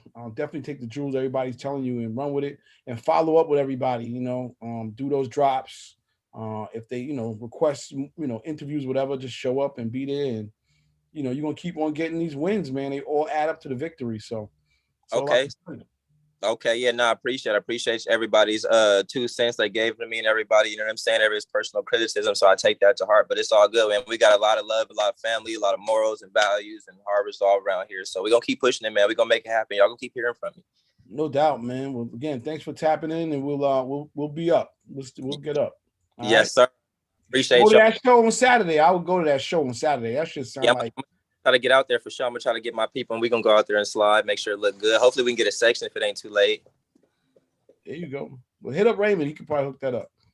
Okay, yeah, no doubt, man. If I don't know if anybody else got their social medias on here, man, but if everyone can give me a follow, that way I know everybody who's been participating in here, and the DJs I got to reach out to, or just promote music too. That'd be cool. If everyone send me a follow, I'll follow back, and we're gonna market together. So it's good. Say no more. Yeah, matter of fact, Billy's DJing that show, Pope. Oh, he DJing this Saturday? Yeah. He DJing the show, so pull up. I'm there. You gonna be there too? I'm trying to. I gotta handle a few things, but if I do, I'm gonna pull up a little late. Okay, it's good. I'm there. All right, dope, man. Well, you can stay on for sure. You know what I mean? It's all love. We're gonna get back into a couple records. New Music Wednesdays, man. You already know. Queen's pick of the week. Queen don't ever miss. Queen, I see you, Queen. Queen not missing. I want to go to a Queen party in Buffalo. Right. Queen, you gotta tell you about who that is, yo. Dexter Daps featuring DeVito, Scripture. I think it works well with Essence, so. Oh, I heard of him. He got some crazy videos. Dexter Daps is blowing. Yeah, Call Me was really big this summer. Hold on, Yeah. I don't know, but this guy Dexter Daps is he's on the next. It's him, Shensia. They on that next, the new wave of reggae dance hall. And I think he's from local. He's from the Bronx, I think. Well, he's tied to the Bronx heavy. A lot of times, Caribbean, our family members, we move. Just like probably everybody else, you got back connected to back home, but you living here and you making these records, and yeah, he's doing his thing, man. He's got the energy right now. So shout out to Dexter Daps, great pick. Being that we just played that, let's move into the international sector of it. Earl is back. He sent some joints, and I say we just get right into it. Let's do it. Yes, sir. Yo, see, you should have played the video on that one. I'm sorry, Queen, but the fellas would have loved that. The fellas would have loved the video. That's all. I requested it last week. We wanted to do it last week. Oh, we played it last week? Okay, bet. No, we did. We were thinking about playing it. Oh, yeah. The video should be big playing, Yeah. Legend, you'll love that video, Legend. I don't think they was ready. Legend wasn't really ready for the video yet. No, after seeing that Dexter Daps Bring It to the Owner video, I don't know if you can get crazier than that. Nah, that video is dope, and the Shantizi joint, oh yeah, that be good. Woo. Mm-hmm. Oh, B, can we get yo, listen, man, please send the pics in or whatever, and let me know, because honestly, we need Digiwaxx content out here, and I'm not a real big video person. I don't really be on the video. I watch videos, but it's only I don't seek music through videos. I seek music through. But you was definitely seeking it through that Uncut on BT, wasn't you? Which one? Uncut on BT, y'all. Listen, man, I miss that show, bro. A lot of records got broke through Uncut that never made it to the radio. Yes, sir. A lot of fans, a lot of strip club tours, people getting paid because of BT Uncut back in the early 2000s. Perhaps that might have put strippers on the map. You know what I mean? Yeah. I mean, imagine that now though, if they brought that back, bam, that would have to be on OnlyFans. Right. They would get raunchy as shit up on there. BET OnlyFans? That's a big one. Oh, that's a big one. Yo, you saw they pulled back, right? You know how that they was gonna ban. Now they saying they leaving it alone. I thought they was about to lose money. Thinking who's the business development guy that was like, we need to just cut this off? You crazy? Hey, I got a question for y'all.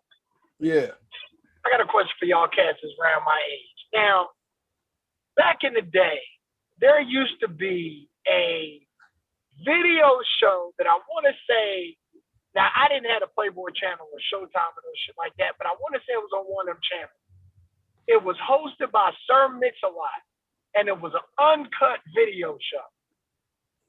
Because I remember, one of my homeboys that brought a VHS tape over my crib or played that shit or something, and I remember that was how I initially saw the uncut version of the How Do You Want It video with Pac and Jodeci.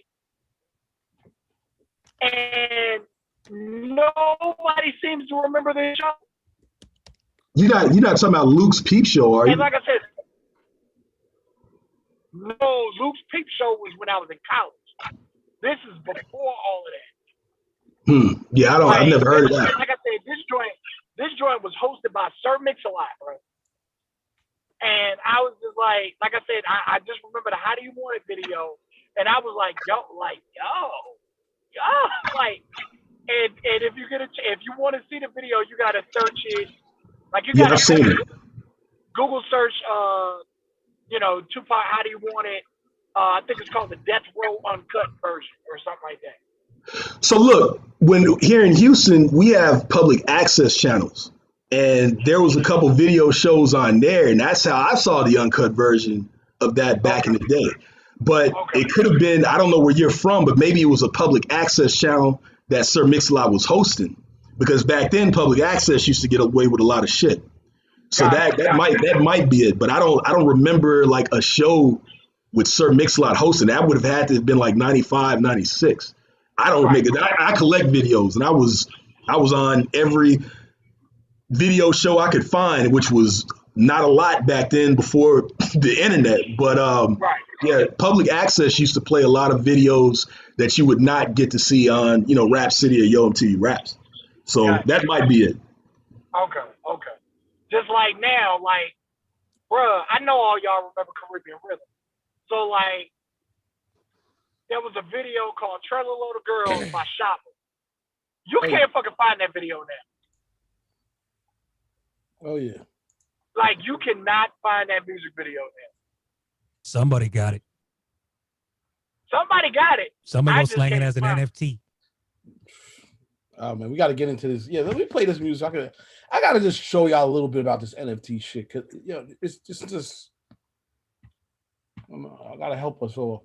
Word up. All right, let me get back to this music real quick. We're gonna get back into the conversation in a second. All right, here we go. All right, this kid named Nino Uptown. That, I believe, is his third single that he's ever released. But young emerging artist over in London, going crazy, radio, playlist, and all that. Definitely more melodic, less drill.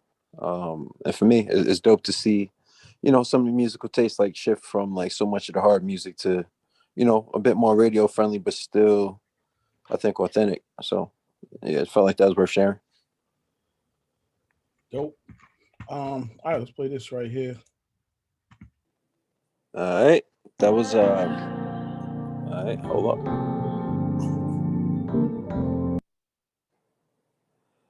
Didn't realize I was gonna do that. Sorry, y'all. All good. Yeah, so that was Tiwa Savage featuring Amare, off of Tiwa Savage's new EP, I think called Water and Mari. But just really dope vibes. She got a few dope features on there too, from Nas, another one from Brandy. It's pretty interesting, and it's a dope project. So definitely encourage checking her out. I love that record. I just gotta say, that song to me is probably one of her best. And she's been at it for a while, and she's had good music. It hasn't gotten the right exposure, and I feel like now this is the setup for her to actually come out of like just lane to like into like actually being somewhat of a mainstream artist. It's like, where's she from, Earl? Nigeria. Is she Nigerian? Yeah, Nigeria. Yep. Yeah, she was on the Beyonce's Black is King movie, and she killed it on there. Like, she had records with Omarion and a whole bunch of other people. Like, she's nice for real. Yeah, she got a good look Friday. I mean, everybody was talking about the album, so, or the EP, whatever. Yeah, I think this is it for her. Like, that shit is fire. I haven't heard anything else, but that right there. And shout out to Swerve. Swerve actually picked that this week as well. So it's moving and grooving. All right, cool. Let's get into this last joint right here. And yeah, here we go.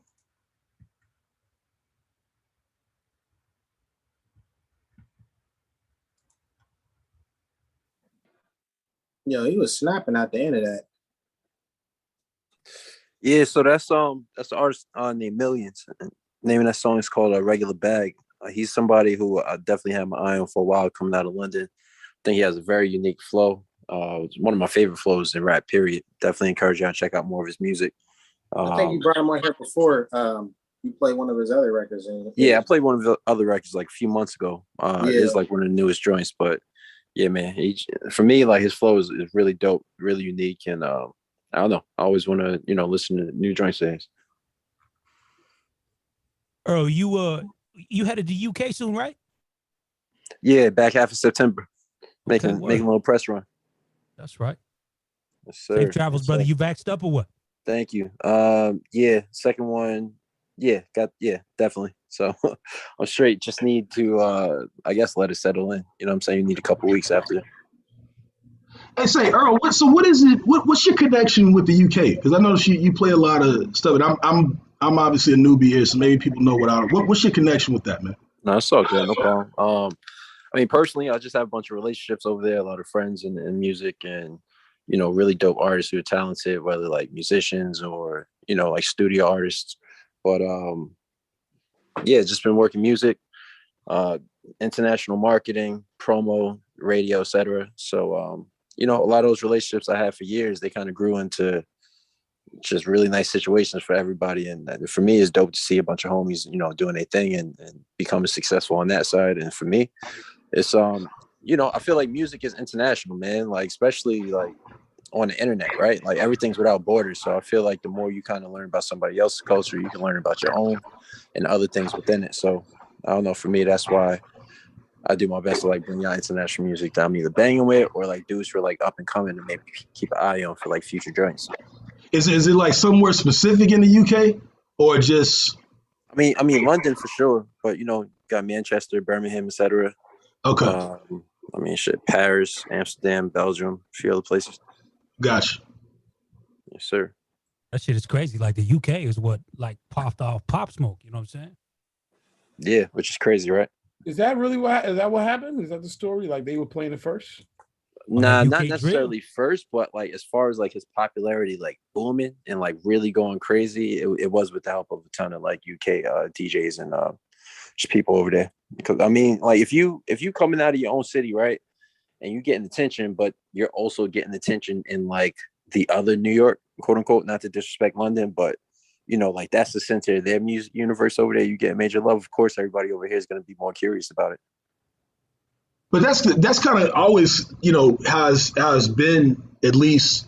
I mean, y'all talking about Pop Smoke. Like I said, I understand who he is, but just in terms of a lot of music that I was listening to growing up, and even still now, a lot of these artists have been doing well for years because of the overseas market. Like they appreciate, fuck yeah, a lot of the hip hop, at least a lot of the kind of traditional hip hop over there as well. Let me take this real quick. Y'all hear that shit about like Amsterdam? You know what I mean? Like that's why groups like Cypress Hill and all them shits pop the way they did really here too, man. They want to hit the international markets, and you know, like over there, they treat your ass like a star. And you know what? A big part of that, which I think is like kind of underrated, is the fact that, you know, they can't just see, for any artist they really bang with to make their way over there, they're going break their neck to get to that show. It's not just some pass through. You know what I'm saying? Like it's a really big deal for them. So I feel like the energy, like I love music shows over there way more than I do here in the States, because over here everybody's too cool. Everybody's on their phone. Everybody's like, you know what I'm saying? Like either networking and doing their thing. Out there, they know they only getting to see this artist once, maybe every 2 or 3 years. So they're going, you know what I'm saying, cherish it. And you really feel that energy. And I think it comes out in a lot of things that they do in terms of live events. So yeah, it seems like they like more of a, like when you go out there, they like that. Even if it's hip hop, they like for you to have a band also. And what was that? What's up with the drop? Don't pay attention to that. My bad. No, but it's like if you pop in here, it seemed like you could definitely go out there. Like if you was rocking in the 90s, you could still go out there and do shows and get your money and come back home. Yeah. Oh, 100%. And I'll be telling the cats I know, I'm like, dude, you got a song on the radio. What are you doing? Like people know who you are here. They definitely know who you are there. Yeah. Right. And they just sitting around here just like waiting for shit. I'm like, man, go overseas. It's so many bags to get. It's so many bags to get. And I mean, you know, fortunately, a lot of people either don't have, I guess, the desire to do so, or some might want to and they got a felony and they can't, you know what I'm saying, get into the country. Yeah. So I don't know. It's important for, you know, artists to really keep their head on straight if they really want to maximize their earning potential. What have you seen, Earl? I mean, are they requiring the vax to travel over there? As far as I've seen and heard, you're not required to vaccinate. However, if you need a negative test, and then you also need the quarantine. I think having the vaccine excludes you from having the quarantine as long as you have a negative test. Makes sense. What am I gonna say? The international scene, it's definitely been here and there. And what I mean by that is, like, you know, while the UK may be a little laxed, Jamaica is on lockdown. You can't travel right now. Wow. They don't let people go from their house basically anywhere right now. Jamaica's on lockdown like that? Jamaica's on lockdown. Damn. My mom and my brother over there right now, and you know, I mean, they're figuring it out, but you know, you ain't supposed to be on the road at all. You know what I mean? Like it's a big deal. Like it's shutting down. Yeah, shit. I seen New Zealand, who had no cases for a minute, they went into another little lockdown because they had one positive case out there.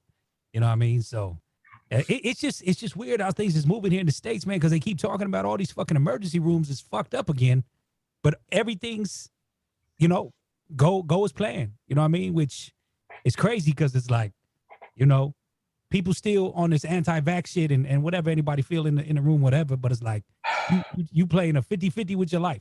You know what I mean? Like you just don't know how it's gonna affect you. You know what I mean? So I give a fuck if this vax fuck me up in 20 years. If I die when I'm in my 60s, hey, I'll live the good life. I'm good. You know what I'm saying? But I'm here for now. I'm here for now too. And I'll tell you, man, I got a friend again. Shout out to my man, Just Rich, DJ Just Rich.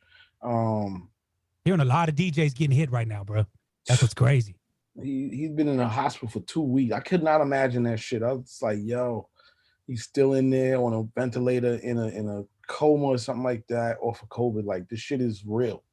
So my stance is you do what you got to do to survive.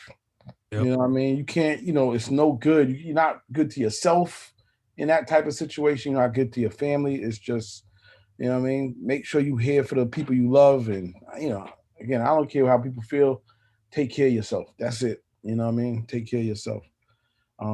That being said, I know we didn't get a chance to play, you know, the Aaliyah stuff, but let's do it. I say let's play some Aaliyah. Well, let me hit it. Okay, cool.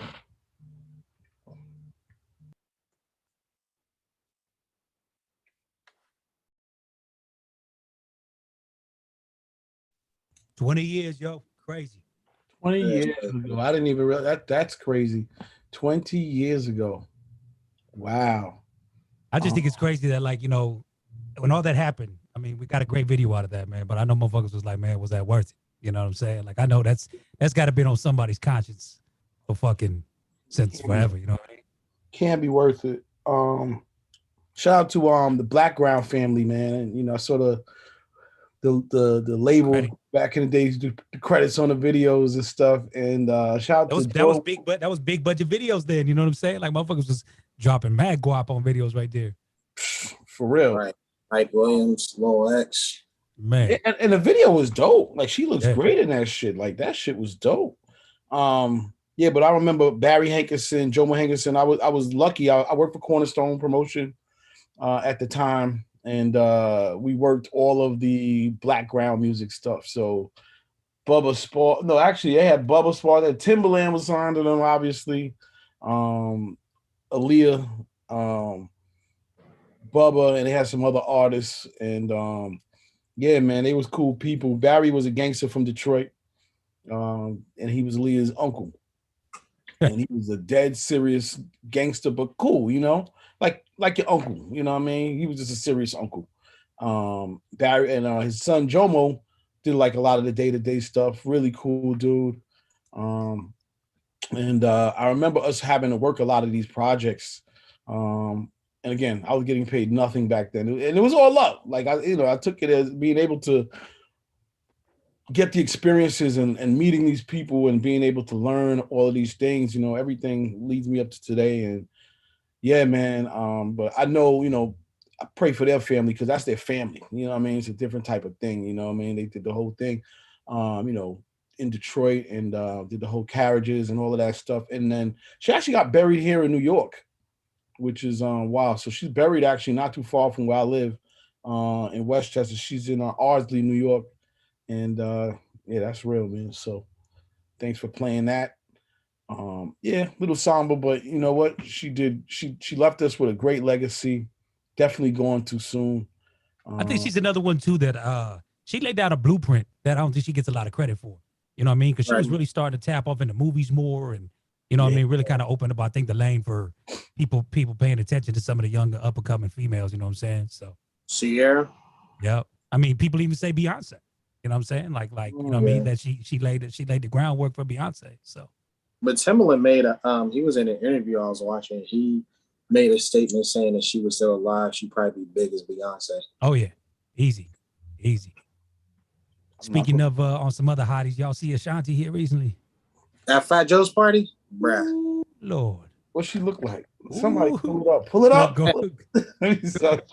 Man. Pull it up. Yeah, No. I'm gonna send you the screensaver of it. No, I'm playing. God said the screensaver. Bruh, all I'm saying is like that this dress she had did not cover much. See? So go to Johnny Nunez IG. Yeah. Because Johnny Nunez, he always be zooming in on the ass and the box. Zoom time. He always be zooming in on the ass and the box. You seen right there, like the. Yo, did she have? I don't think she could have sat. You I don't think seen she could have sat. He had no drawers on, bro. Yeah, no, she had no drawers. What? The dress was made not to have drawers. See, that's all I'm gonna say. Like, I should have been security that night there, man. Oh my God. Ashanti, who's she dating? Oh, we gotta get into this. Hold on, we getting. Hey, for a minute, I thought she was dating Joyner Lucas after that video they did together. Yeah. Yeah, damn. Much love, Queen. Much love, Queen.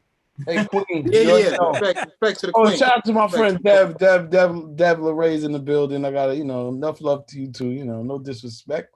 We get our little the man cave. We go downstairs once in a while. I mean, talk a little bit about things. Right. No disrespect, just the man cave.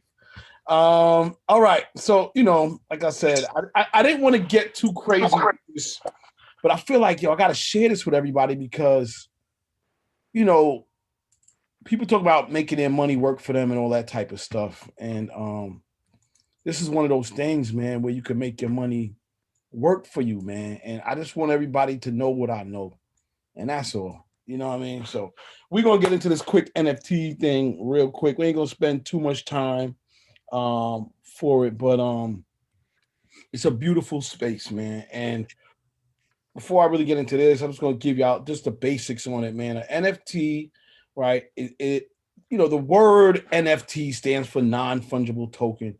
But if we got to put it in layman's terms, what we're talking about here is being able to put a unique identifier on a piece of, in this case, we're talking about digital images and digital art or digital 3D art. And some of them can be even like even mini digital videos and stuff like that, right? So what I say by a unique identifier, meaning like, it's unique because it has an Ethereum address attached to it, right?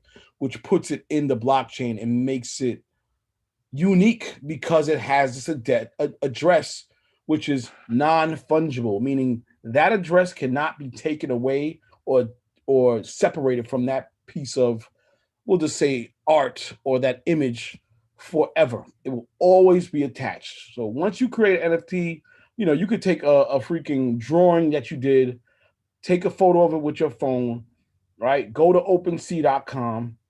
You can pay to mint it, aka turn it into an NFT, and it's going to take that image that you drew, that whatever tic-tac image that you drew, and it's going to make it into something that you can decide whether you want to make it a 1 of 1 or 1 of 100 or 1 of 1,000 or whatever. What we're talking about here is rarities, and the rarer something is, the more, how can I say, the rarer something is, the more valuable it becomes.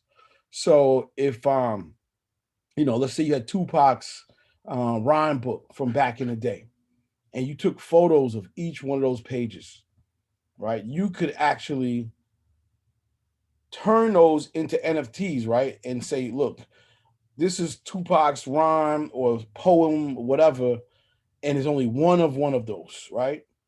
And you can put it up for sale, and people can bid on it to buy it. And they're bidding in crypto to buy it. But crypto is money, it's cash. You can quickly turn that into money anywhere and pay whatever bill or do whatever you want with it, buy whatever you want with it. So real quick, I want to first show you this. I hope everybody can see it. This is the NFT primary collective categories, right? So this should just help you understand that NFTs are in many categories, right? It's not just one thing or another. So avatars, right? Which I'm going to show you what those are, but they're talking about crypto punks, bored apes, gutter cats, Avi stars, alien boy, bulls on the block. I'll show you what that looks like, right? And then you have the virtual world, which is like Meebits, okay? Decentraland. The one I'm gonna show you is a different one, but it doesn't matter. The wearables that they have in there for your characters and things you could win for playing video games can all be NFT'd, and you can own this sword exclusively. Like you're the only person with the diamond platinum sword that can cut through lava, whatever. People are into gaming, they understand that. Obviously art and media, we'll get into that. You can have NFTs as tickets, right? So access, hey, if you want to get into this event, or if you want to get into this online event, or this clubhouse room or Twitter space room, guess what? If you don't have this NFT ticket, you can't get in, right? And then trading cards, which I think many of us have known about. NBA Top Shot, Topps Major League Baseball. So NBA Top Shot was probably the first mainstream company to actually do NFTs. So they would take, Kobe driving to the basket and dunking, and they would take that moment, and you could own that moment. And that blew up.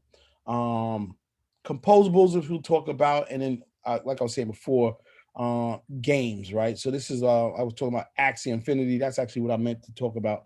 The other one on top is talking about metaverses, and I guess if you want to talk about Ready Player One, when you have an actual avatar and you're running through and you want to be able to do certain things, well, they have all types of NFTs for that as well. So before I go to the next thing, does anybody have any questions here before I get into the next one?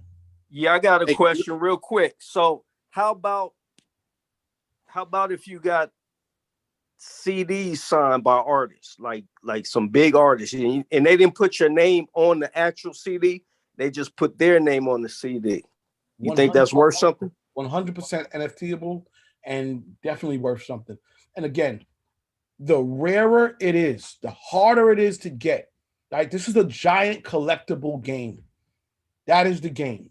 So if you got something from Tupac that he signed a CD, or from Nate Dogg and he signed a CD, and you can take an image of it, and mint it to make it authentic, then guess what? That is something valuable. Okay. Somebody trying to get Legend. I don't see a guy. Hold on. If you try to get on, listen, for some reason that link is bugging out.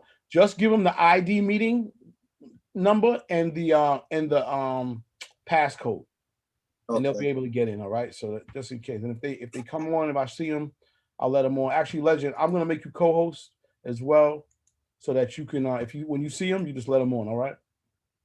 All right.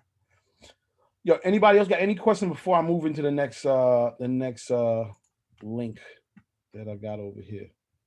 Okay, so that was that. So I want to show y'all some of what these NFTs look like, right? So hold on, let me just go to here. So this is one of the tools that I use to actually look at NFTs and to see how rare and valuable NFTs are. It's called Rarity Tools, okay? And this is a platform that's dedicated to giving you information on NFTs and what just came out. Like today, no, I'm so sorry. This is added. These are some of the newer ones. So this was added the 24th of July. This is a new what do you call it? Avatar collection, right? And you can see like these are all just re-released, and you can see the date. So today, this one right here, the Lion Sports Icon Lion Club, this just came out today. Okay. The Ready Player Cat MT, this just came out today. And these are coming out almost daily, right? And you could tell like how big they are by how much ETH or whatever. So this is the new one, Gauntlets. It only has 1,322 ETH so far. Actually, this one is even smaller. Miss Crypto Club is 35.81 ETH. Like it's very, very small. So that lets you know total with all the NFTs, this is how much ETH it's all valued at, right? And Ether right now, let's just say roughly is $3,000 for one ETH. All right. So that gives you an example. And then you can go down to collection, see the top collection. So this right here in the last 7 days, this is the number one collection right here. This is CryptoPunks. They are the number one. This is the number one crypto. The number one NFT collectible right now in terms of avatar. And this is what it looks like, just so you can get an example. Okay, so this is it right here. These are all the CryptoPunks labeled, right? So you can see this is the number one CryptoPunk for some reason. It's very rare apparently. And they should tell you, like, you can click on OpenSea right here. OpenSea is the equivalent to like Coinbase for crypto. It's like the biggest platform for crypto, and then you can see how much it is and all of that stuff. So I think the average, let me just see. They don't even have the price here. So I don't know how much that one is, but it's very easy to buy. You connect the MetaMask wallet, which I'll just show you a little bit of that in a second, but you can go and click on this and go look and see some of these NFTs. So using this the way, I would use it, I would just say like, let me see. I would go and, how would I buy this? Filters.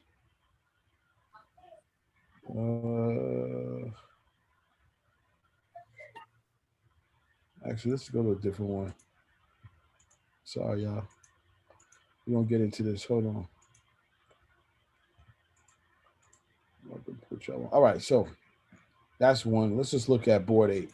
Bored Ape Club is blown up or whatever the case is. So what you can do is say, look at the ones that you want to buy, right, that are buyable right now. And then you can see how much they're actually selling for. So this one right here, number 4, they want 777 ETH for it. So 777 times 3,000 is the actual price of that. And they go very high, obviously, but you can go all the way down and find, see, what the cheapest one is for you and try to buy that one, Hold on, I just clicked on it. So basically an artist who like paints or whatever, they can do like limited edition paintings and like put it on there as an NFT. You can, absolutely. Right. So I'm just showing y'all like some of these like collectibles that people be buying and stuff. And if you notice, like what they do is they'll take a basic idea and they'll just keep on, making variations of that idea. And people buy it. It's like you join a club. When you buy it, you're part of the club, right? They have private rooms, all this stuff that you can be involved with. And what's more important is that when you buy a lot of these, they're very, 1 ETH, which might be like 300. That's 3,000, but 0.1 ETH is like, $300. Some might be 0.01 ETH, which is $30. And you can buy and buy and buy and buy. And then what happens is as more people join the club, your ETH now or that collection becomes more and more valuable and more rare. It's harder to get them. You know what I mean? Right. The example that I'm going to use with this, so y'all know, is like I lost out because I had a friend that told me, CL, get on this Bored Ape stuff. And we were actually at the crypto conference that I told y'all about in, this was in Miami. And at the time, one of the Bored Apes was like, I think 2 ETH, which was like $6,000, right? And it wasn't even $6,000 back then because ETH wasn't even that high. It was like maybe $3,000 or whatever. I was like, yeah, I'll get to it, whatever, and bullshitted around. Now, the lowest one of these that you can buy now is, I think, 41 ETH, roughly. She has one, and her collection is worth, I'm going to say she has one, and it's worth $91,000. Okay, 40 ETH may be the cheapest right here. This is probably the cheapest. It's worth, that's like, 40 times 3. So that's, I'm lying. It's worth about $120,000 now. That was in June. That was 2 months ago. So I would I want y'all to just like check this out. You can go and check. And what I like about this is it tells you, Rarity Tools actually tells you like how rare the NFT is. So you can look at the traits, right? And it will tell you like, you know, what's dope about it. So, you know, there's only 202 of these Bored Apes that have this aquamarine background or whatever. And 207 have an army green. You know, so you want to try to find something that's a little bit more rare. You try to find a, you know, less the orange seems to be the most rare, right? Only 76 have, you know, when it comes to fur, have a blue fur. 37 of them have a death bot. 5 of them have a solid gold fur. So now you can see all the solid golds. This shit is 1,000 ETH. 1,000, that's $3 million they want for this one piece. So this one is 8,888 ETH for these. So the rarer this NFT is, the more money, right? So you can always go through here and check and see and understand like, okay, this is why, or, you know, the rarer, the better. And if you can get a deal, why this tool is awesome is that if you can get a deal on an NFT early, then you buy it, you know? I recently bought Cool Cats, and I was just telling everybody, you know, I bought it maybe 2 days ago, 3 days ago. Already. I bought it for 2 ETH. My shit is already at 5.5 ETH in 2-3 days. Dang. So I just want to show y'all that, or whatever the case is. Now, you would go to Rarity Tools. These are like the top ones, right? But the truth is you can see all the collections, right? And these are all the collections in here right now. And you can just scroll and see which collections are, you know, and check them out or whatever the case is. You know, I try to get information from friends and people, and you know, they'll tell you what they think is going to be next or whatever the case is, and you just try to buy in, you know. But there's all types of collectibles that you can buy. This is called Bulls on the Block, all right, and this is almost like the same thing. You know, you find something that's affordable, and you buy it. Now, how do you buy it? Well, on here, it's pretty easy, and I can't go all the way in only because with this, hold on, let me see. Let me see something. I want to just check out this one I bought. This is Bulls on the Block. There's Bears on the Block, right? So long story short, you can go in, and I use this tool to sort of go in. You can go here, or you can go directly to a platform like OpenSea.io, right? And you can go in here and just explore, right? And what you do, you're going to connect your wallet, right? You connect what we call a wallet to this. MetaMask, right, is sort of universal. You create a MetaMask wallet for yourself, right? You download it and install it. Now, I'm using Safari, which you could probably tell or whatever, but you need to use Chrome, right, for a MetaMask wallet. And I can walk you through that on a separate time, but you would easily attach your MetaMask wallet to that. Now, you'd have to fund your wallet. So there's a little bit of a process that happens, right? So if anybody here, are you familiar with Coinbase? Yeah. All right, so let's just use that as an easy example. Coinbase, you would go here, you create an account, right? When you create your account, you can connect your bank account or credit card or debit card to Coinbase, okay? What you want to do is buy the crypto that you want. So if you want to buy $100 or $500 or whatever amount of Ethereum, you buy that, right? Now, when you do that, you're going to get a unique, what we call you're going to get a wallet address, right? So you would connect your wallet address. You'd send the money from your Coinbase account, right? You put your wallet address from your Coinbase account into MetaMask, and then you would send that amount of crypto to your MetaMask. Your MetaMask is now connected to your OpenSea account. Yeah, I don't know that shit, right? But whatever. It's connected to your OpenSea account where you can go ahead and explore NFTs that you like to get. Okay.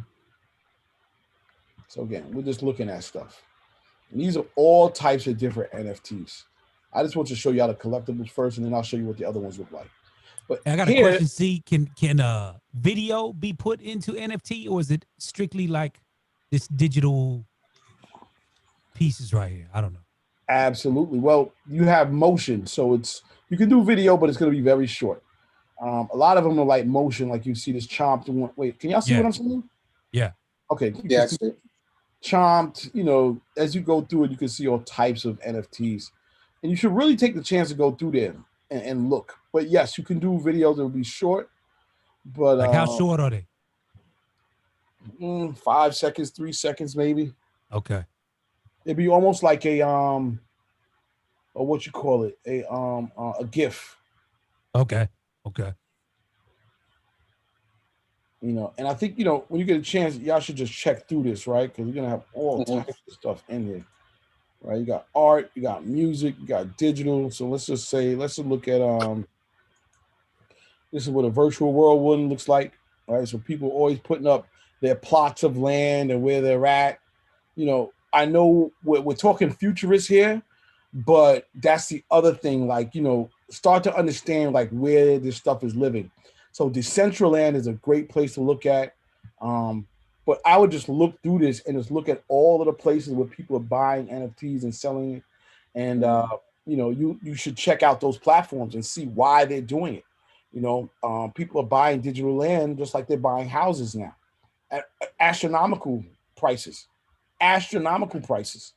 So you should check out why they're doing that and how, you know, you can get into that. Like, where do you see this going though for the future though? Because like even talking about like digital land and all that type of shit, like what's that just sounds fucking bonkers. You know what I'm saying? So let's just say, like, you know how we watch TV and that's like a thing, right? Nobody thought that we'd be sitting looking at a box, you know. Nobody thought that we'd be sitting looking at a computer, right? And nobody thought we'd be doing what we're doing right now. And in the future, people are going to be putting on virtual reality glasses and experiences with headphones and all of that shit. And they're literally going to leave this reality and go into a virtual world. And they're going to be walking around as a avatar, something's representing themselves, you know, a man looking like a woman in another world, or a person looking like an alien in another world, or a person looking like it themselves, and they're going to be like walking Black around. Mirror. Huh? Like Black Mirror. Like Ready Player One is the best example I can give you of it. I was just about to say Ready Player One. That's what you was describing to me. Exactly. How you can go in and play games or run around in a world or go check out a museum. And these things here are going to be living in these experiences, and people to look at them, to play this game. You're going to have to play this game, you're going to actually have to get this sword to play the game. You're going to actually have to purchase it. Right? So people are going to have stores and all this stuff. The real world will be in this metaverse, this gigantic. A metaverse is just a reality world. That's all it is. It's a universe, but it's a metaverse. It's just a reality world. And you'll be able to walk around and go do all these things in there. You'll be able to watch movies. You're going to have NFT movies. You're going to have all types of shit that you can pay to experience. The thing is that it's only exclusive in that experience. You're not going to be able to see it out here, or you're not going to be able to do it, or you're not going to be able to play that game. So they're really playing off a lot of people's habits, and it's a lot of it is how does I say, it's a lot of it is just playing off of our habits and our emotions and what we like and what we love to do. You'll have gambling in the metaverse. You're gonna have all of this shit that you can sit down. Really, you'll be sitting in a chair, but you'll be walking around in this world and doing stuff just like Ready Player One. Question? Yep. Who had a question? Me, Devin. Or Devil, right? So I have a question. How are the NFTs valued? Like, does the artist place the initial valuation on the NFT? Like, say if I create something and I say, okay, it's worth 1 Ethereum. Am I the one that's placing the initial cost on it? And then other people begin to bid on it. And then that's how the price raises. Is that how it works? Almost like an auction? Yes. Okay. You pick and choose everything. How many of that NFT you want to make?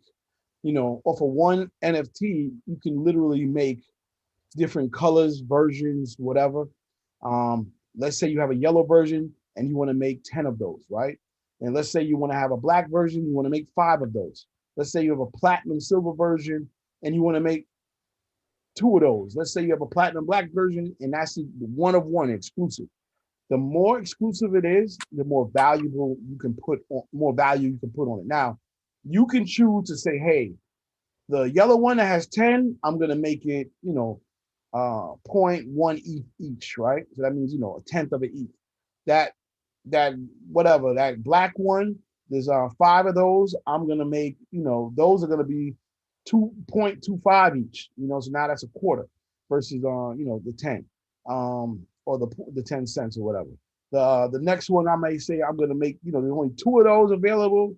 Those are gonna be 0.5 ETH, so like 50 cents. And then that 1 of 1, you may say that's gonna be 1 ETH, which is about the equivalent of $3,000. Okay. But you get to choose what the value is to you. Now that doesn't mean somebody's gonna buy it for that, but you can put it up there for that. A lot of time when people buy a lot of these early collectibles, they make the price very high because they expect that at some point it's going to get so valuable that, you're going to have to pay me that, So it's a lot of thought into it and thinking initially. But, you guys can totally just check it out. Now, I want to show you the domain stuff because all of us should start to do this, right? So you should go to .crypto and start to check out the domains and let me get you those links for those too. Hold on, I'm gonna put all this stuff. I'm just trying to show y'all all of the things that y'all can do. And I know it's a lot, so I don't want to go too far into it, but I do want to just show y'all some of the things you can do. Hold on, give me one as we're doing it. Some of the things y'all can do to just get in the game and begin to own some of your own NFTs. So you can literally buy names. So one of the platforms you can buy names on is,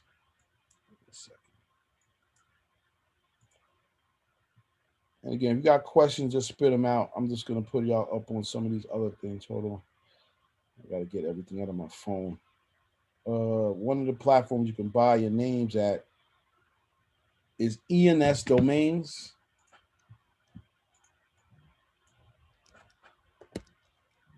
ENS.domain. So this is how you buy a .eth address. So you go here, right?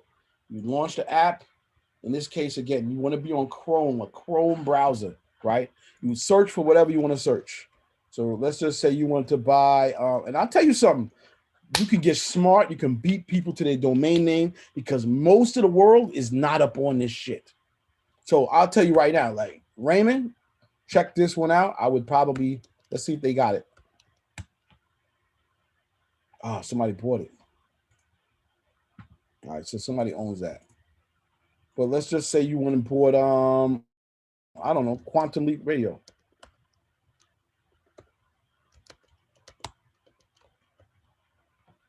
Oh, what the heck? That's available. QuantumLeap.eth, right? What happens is people are buying these domain names. So right here, while you see that, they're buying them and they're putting them up on OpenSea for people to either buy, and people are flipping them, Binance staking. People want $3,000 for this name, $3,000. I've heard even .space, right? Is .space another one that you're hearing about? Yes. So you could take it and put it up on here as an NFT, and somebody will own that name. But these are just, again, this is where it's going to lead. Spiderverse.eth is 5. It's not Ether. Oh yeah, it's WETH, which is still ETH. That's wrapped ETH. So it's about the same as 5 ETH. So that's about $15,000 for that. That you can also sell. And again, when you get a chance, go and check this stuff out. You know, we talked about trading cards. Again, for sports, new sports, anything, you could have trading cards, right? I'm working on a DJ collection just for the hell of it. So we can have a Raymond T's card. We can have, you know, DJ Lux's card. You can have DJ Scratch card, and you could actually, you know, own it, sell it. You know, here goes a Manny Pacquiao card. All right. Obviously, you see, what's this, Messi, right? But you have different things. So think about, you're your own Topps company. You're your own Dunross or whatever, all of those, you know, baseball card companies we used to know back in the day. Think about it if you're your own and you wanted to just do something for, you could do anything from sneakers, cords, you know, whatever sport, man, or competitive thing, you can actually make cards for. You know, look at this. This is a movie cards, and I don't even know what this is. But take a second and really just check out. Somebody made a Pornhub card. The trading cards, and people are keeping them. They're trading them. The rarer it is, the more valuable it is. Okay, Manny Pacquiao. It's a different color. It's now 1 ETH. That's $3,000 they want for that card. All right. If you notice, you see them the Messier ones. There's obviously more than one of these. So I would like to let's see how many there are. Let's see if it tells us. So this is what they want: 1.6 ETH, $5,235. Let me just see if they have how many. Right, so it tells you 31% have this trait. It's not that rare. There's 30,000 of them, right? But they might sell out over time, you know, when he retires, whatever the case is. All right, so I want to show you that. There's two other things I want to show y'all, and then I'm gonna let y'all we'll get back to whatever we're doing. But I just have to share this with y'all, and I'll send some links around. I'll actually put them in there so you guys can get a little bit more. 1 second. What else did I want to show y'all? What was I going to show y'all? Oh, back to Rarity Tools. So the last thing I wanted to show you guys was I showed you guys how to like look at some of the traits so that you can get an idea of what is valuable and what's not valuable. So when you click, the reason why I like Rarity Tools, because it just shows you what's valuable and why it's valuable and where it really stands. And if you can find something with lower traits, you know, like I said, I was showing y'all before, the fur, the hat, you know, what type of hat, whatever, you know, the lower the number, the more expensive it's going to be. Yeah, but I mean, for now, I think like this is just a basic talk about it. I don't know if y'all had any other questions on this stuff, but I would say go to OpenSea, and when you get a chance, just check out all of this stuff, man. Check out the categories. Oh, that's what I want to show you. I want to show you Axie. Let's see if I can do that real quick. Which is the gaming shit, because the gaming shit to me is where it's gonna all end up in a big way. Like, I gotta tell you about that afterwards, because there's a company I'm working with. It's a gaming company, and they're doing an NFT video game. That's where it's gonna. A lot of this is gonna end up. Like the kids, it is what it is. So this is what the fuck is going on here? Oh shit! Hold on 1 second. They want to know if I'm real or not. Make sure you ain't no AI. Yeah, they be having bots trying to steal information, but you know they got a lot of. Hold on 1 second. Let me see. The truck. The fuck.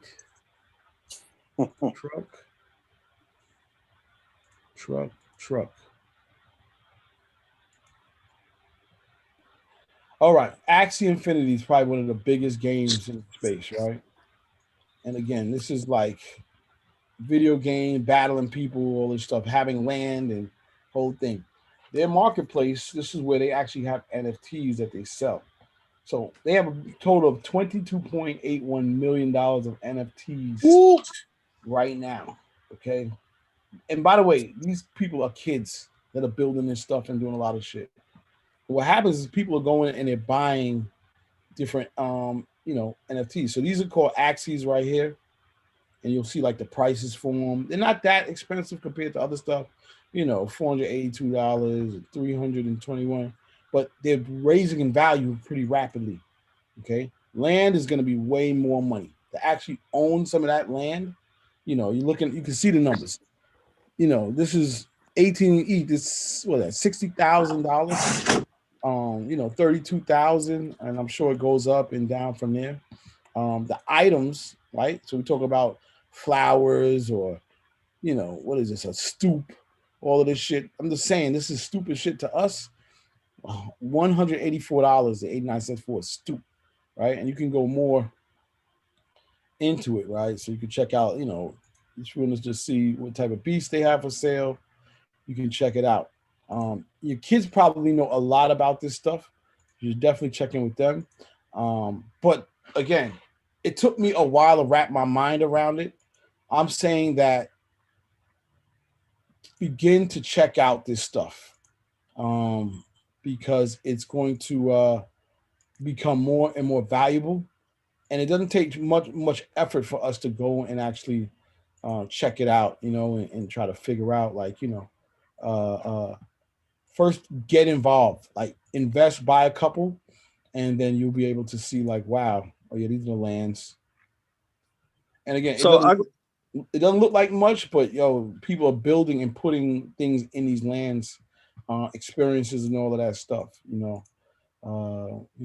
so again, these are items, and this is the future of gaming. I'm just saying this is the future of what gaming will be.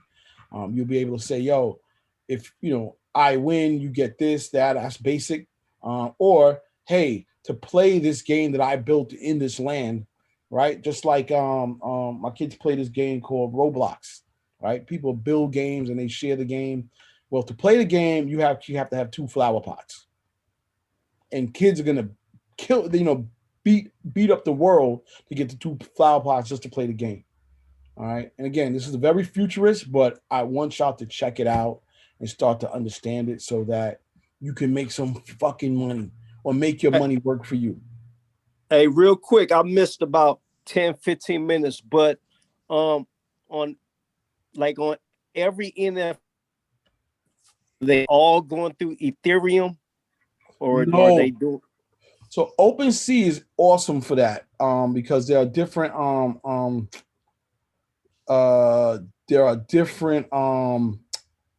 blockchains that they support, and you can buy crypto through. So Ethereum, yes. Another one is Tezos. Another one is Decentraland has Mana, and they're all on here. But if you look through here, right, a lot of these are, if you see here, you see ETH on Polygon. So Polygon's another one. But on the bottom right with the price, if you hover over it, it will tell you exactly what's being sold. I'm trying to show y'all something. Let me see. Let me go to this is the virtual world shit. This is gonna be all different ones too. So yeah. So the main thing with NFTs overall, if you was to just invest in some cryptocurrency, the main one to get right now is to get Ethereum, right? So there are different strategies for different things, right? So, and what I mean by that is that one level of crypto knowledge is just understanding cryptos, right? So there are different blockchain projects that have cryptocurrencies attached to them that are doing different things in the world, okay? So Bitcoin is obviously the biggest one that people know. And I'm gonna go to Coinbase to show y'all this strategy and what I'm talking about. So Coinbase, right? We can just go to prices, and you'll see these are right now. These are the different projects that Coinbase has, right? So Bitcoin obviously is the biggest one, $48,000 for one. Ethereum is second. ETH2 is third. Cardano is fourth. Binance, Tether. So all of these have different projects that they're building using this technology, right? So Bitcoin has its own world of things that you can buy, NFTs with using Bitcoin. Ethereum has the most, obviously. But all these other ones, Cardano is now launching, Polkadot, they all have, not Polkadot, but most of these projects, they have different NFT projects and other projects that are being built on their networks. And you have to use their coin to buy or to do business in that actual that world or that marketplace, or whatever they're building. If you want that NFT and you have to use Polygon to get it, then you have to turn your money into Polygon to buy it or to move it around or do whatever you want with it. So the basic knowledge actually starts here, and there's another platform. I think I was telling you, Coin Market Cap. This is probably the best place to start, Coin Market Cap, because this is where you really see the true value of the crypto and where it stands by market cap. So this is how you know if the crypto is actually worth something. Right now, there's almost $1 trillion. $1 trillion of Bitcoin being circulated around the world. So to make it even easier, the total supply of Bitcoin is right here. This is how many Bitcoins there are that have ever been created, right? So it's 18,797,450 Bitcoin have been created, mined. They call it mining. You mine a Bitcoin, period, end of story, right?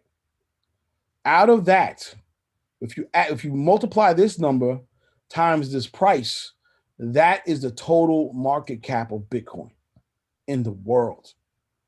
Right? That's almost $1 trillion worth of Bitcoin. Most countries don't have $1 trillion worth of money. Yeah, most countries. And again, we're still early.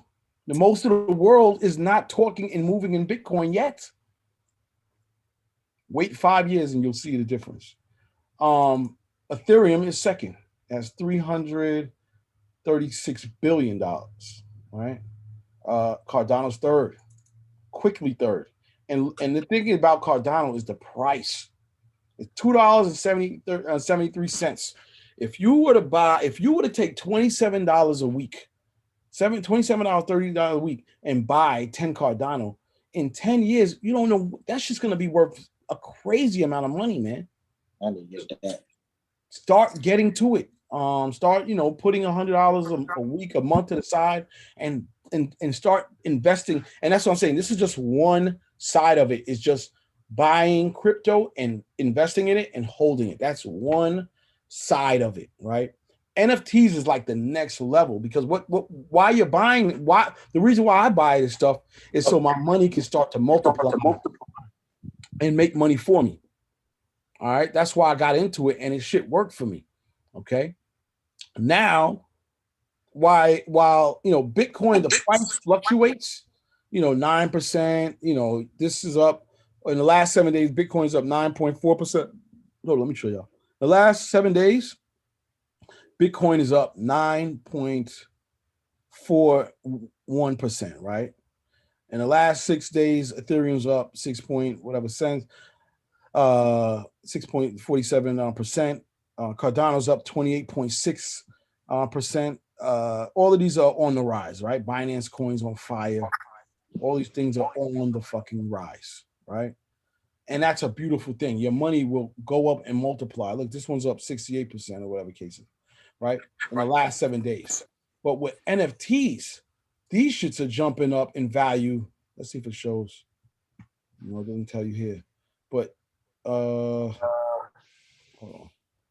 With NFTs, while that's 20%, 6%, these shits are jumping up 200% in 2 days. Dang. And you have to move fast on the NFT. You have to buy it early and move fast, because it's going to raise in value quickly, especially if it has a community around it. Okay, this NFT world is not on. They're not going to be on Instagram.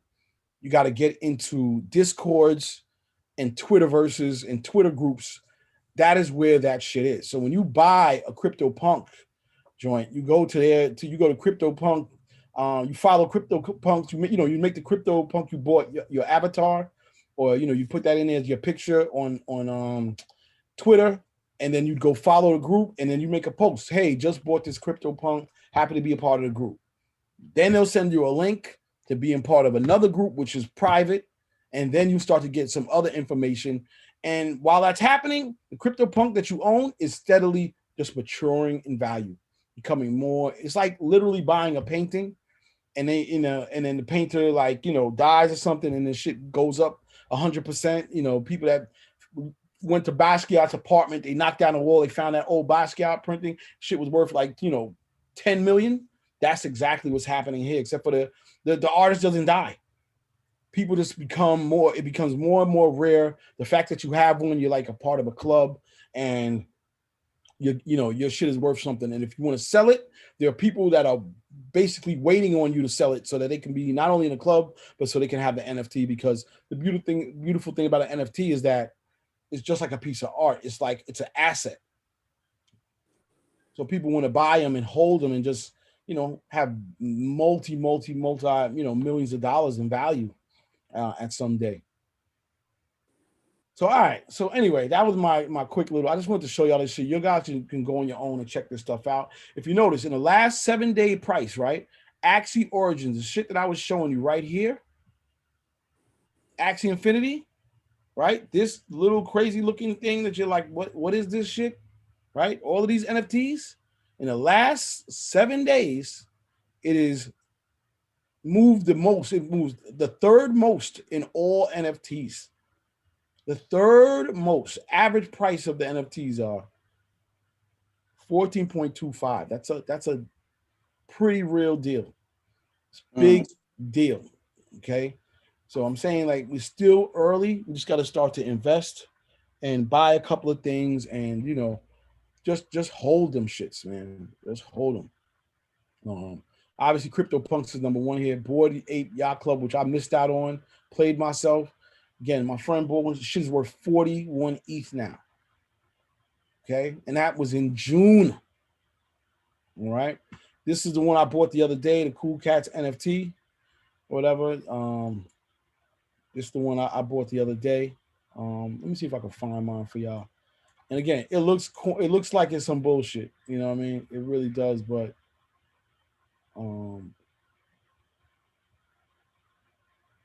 it's crazy how it's like ridiculously blowing up now. Let me see if I can find mine real quick. So this is my Cool Cat NFT. Let me see if I can stop that share. Start a new share. I'm just gonna show you my couple of NFTs that I copped the other day, just so y'all can see the shit. All right, doesn't look too much, but the fact this guy got some slashes on his eye put my NFT up to past 5 ETH in 3 days. That's because it has a rare feature on it. It put my NFT up past 5 ETH in 3 days. All right, I also bought this beer on the block. Yeah, my daughter was like, oh, I like this one. We bought this shit together. But the bottom line is, if you want more help, more knowledge, I got you. I will walk you through it. I will send you these same tools, some of these things I'm looking at. And I'm gonna copy and paste this and put these in the chat. So y'all can just, copy and paste it and check it out later. You know what I mean? You don't have to do nothing now. I'm just trying to put everybody on to the game, because I was fortunate, man. Somebody, you go to these conferences, man, you meet people, you got to get out a little bit. You got to find your way in to get to the knowledge, and then you can go from there. But yeah, man, that's real, man. Hold on a second. So that's some of the links or whatever. So that was my basic intro lesson to NFTs. I hope y'all enjoyed it. And if you got any questions, I'm like, whatever. You just ask me. If I know it, I'll tell you. But I don't know. That was it for me. Any thoughts? Any questions? Good shit, brother. You know what I mean? That all of it's a lot to take in. Real spill. It is a lot. It is a lot. And I'll tell you something. It's confusing, but at least your mind knows that the shit exists. and that there's something out there that you guys got to sort of like begin to learn and figure out. And I'll do another joint, as you know, at some point we can get back on. But the first thing you need to do, let's create a Coinbase account, right? And begin to invest, or not just invest, just buy some crypto. You know, the best way to do it, which again I learned from the richest man in Babylon, is just, you know, what we call a dollar cost average. Just every week or every month, you know, or like I said, week to week, if you can afford $50 a week to buy some crypto, you do it. If you can afford $20 a week to buy some crypto, you do it. If you can afford $100 a week, you do it, or more. But every week, just make that a part of your routine. It may not look like a lot, but you're building a nice little nest egg of some value for yourself and some money for yourself. And that money is going to mature, number one. Number two, you can take that and you can also buy NFTs, begin to buy some basic NFTs. And that money is going to mature even faster. But the bottom line is the dollar that you have is going to turn from 1 to 5 to 20 to 100 over the next, potentially thousands over the next 5 years. Where we at in 5 years, my God, I don't know where we're going to be. You know, this because every day younger and the younger kids and they're coming in the game. There's going to be billionaires as kids from doing this. They're doing it now. Yo, listen, man. I gotta do this one more time because let me just explain what I mean. It's my last rant. When you look at this shit here, right? What I'm trying to explain to y'all is that when you look at this right here, and you look at the volume, the total volume, aka the amount of ETH that's in CryptoPunks. There's three, when you put all the CryptoPunks together, their value, right? And their value, all the CryptoPunks and their value, you have 368,826 and 12 ETH. Multiply that by the price of ETH, and that is how much the total thing of CryptoPunks is worth. The person who created CryptoPunks is just one person. They're one person. Their lives will never be the same. And I'm saying that any one of us can say, you know what? I got a friend that's a graphic designer. I want to create a freaking alligator. And I'm going to do the alligator hash or alligator kennel club or the alligator club or whatever the hell you want to create. And you can easily go to OpenSea. Where's it at? Hold on. You can easily go to OpenSea. Where's OpenSea at? Right? You can go to OpenSea. You can create an NFT collection and you're off to the races, and just put it and make and just publish it. Right? And people will be like, yo, you know what? I like this.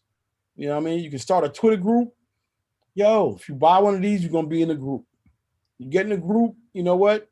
You might get an extra NFT. We're going to drop you an extra NFT just for being in the group. Whatever perk you want to give people, and you'll see that your shit, no matter what it is going to just begin to grow and grow and grow and grow and grow. And before you know it, your life might be different. So yeah, look at this shit. This should be look at this. This shit is ridiculous, man. This shit is fucking ridiculous. These cool cats, the other day was way less than this. The other day. This Bored Ape shit, like I said, the other day. So all right, I'm done with my rant. This is a good rant. Profitable rant. Yeah, man. I just want all y'all to know what I know, because at the end of the day, I'm like, yo, we can't all take it to the grave. We got to share this shit. We got kids, we got family members, a couple of these good plays, you'll be, you got that little nest egg to handle, just handle that problem for whatever, you know what I mean? So I mean, the next 5 years, we all can be millionaires and up just from jumping on this. Yo, man, I love shit, man. I'm not fucking around. I sort of see some visions for like what I like, and yo, all y'all can do it. And I'm gonna show y'all. I'm just gonna show you one more thing because this is what's happening, right? So this is what's happening with me. I just bought this shit on Sunday, and this is what's going on with me. I'm just gonna show you because I have to. It's not right. I'm getting daily. I'm starting to get this now. People are offering me, money for my item. I bought this shit for 0.1 ether, 0.01. He offering double my money already. You know what I mean? This is what's going on already. This bear's on the block.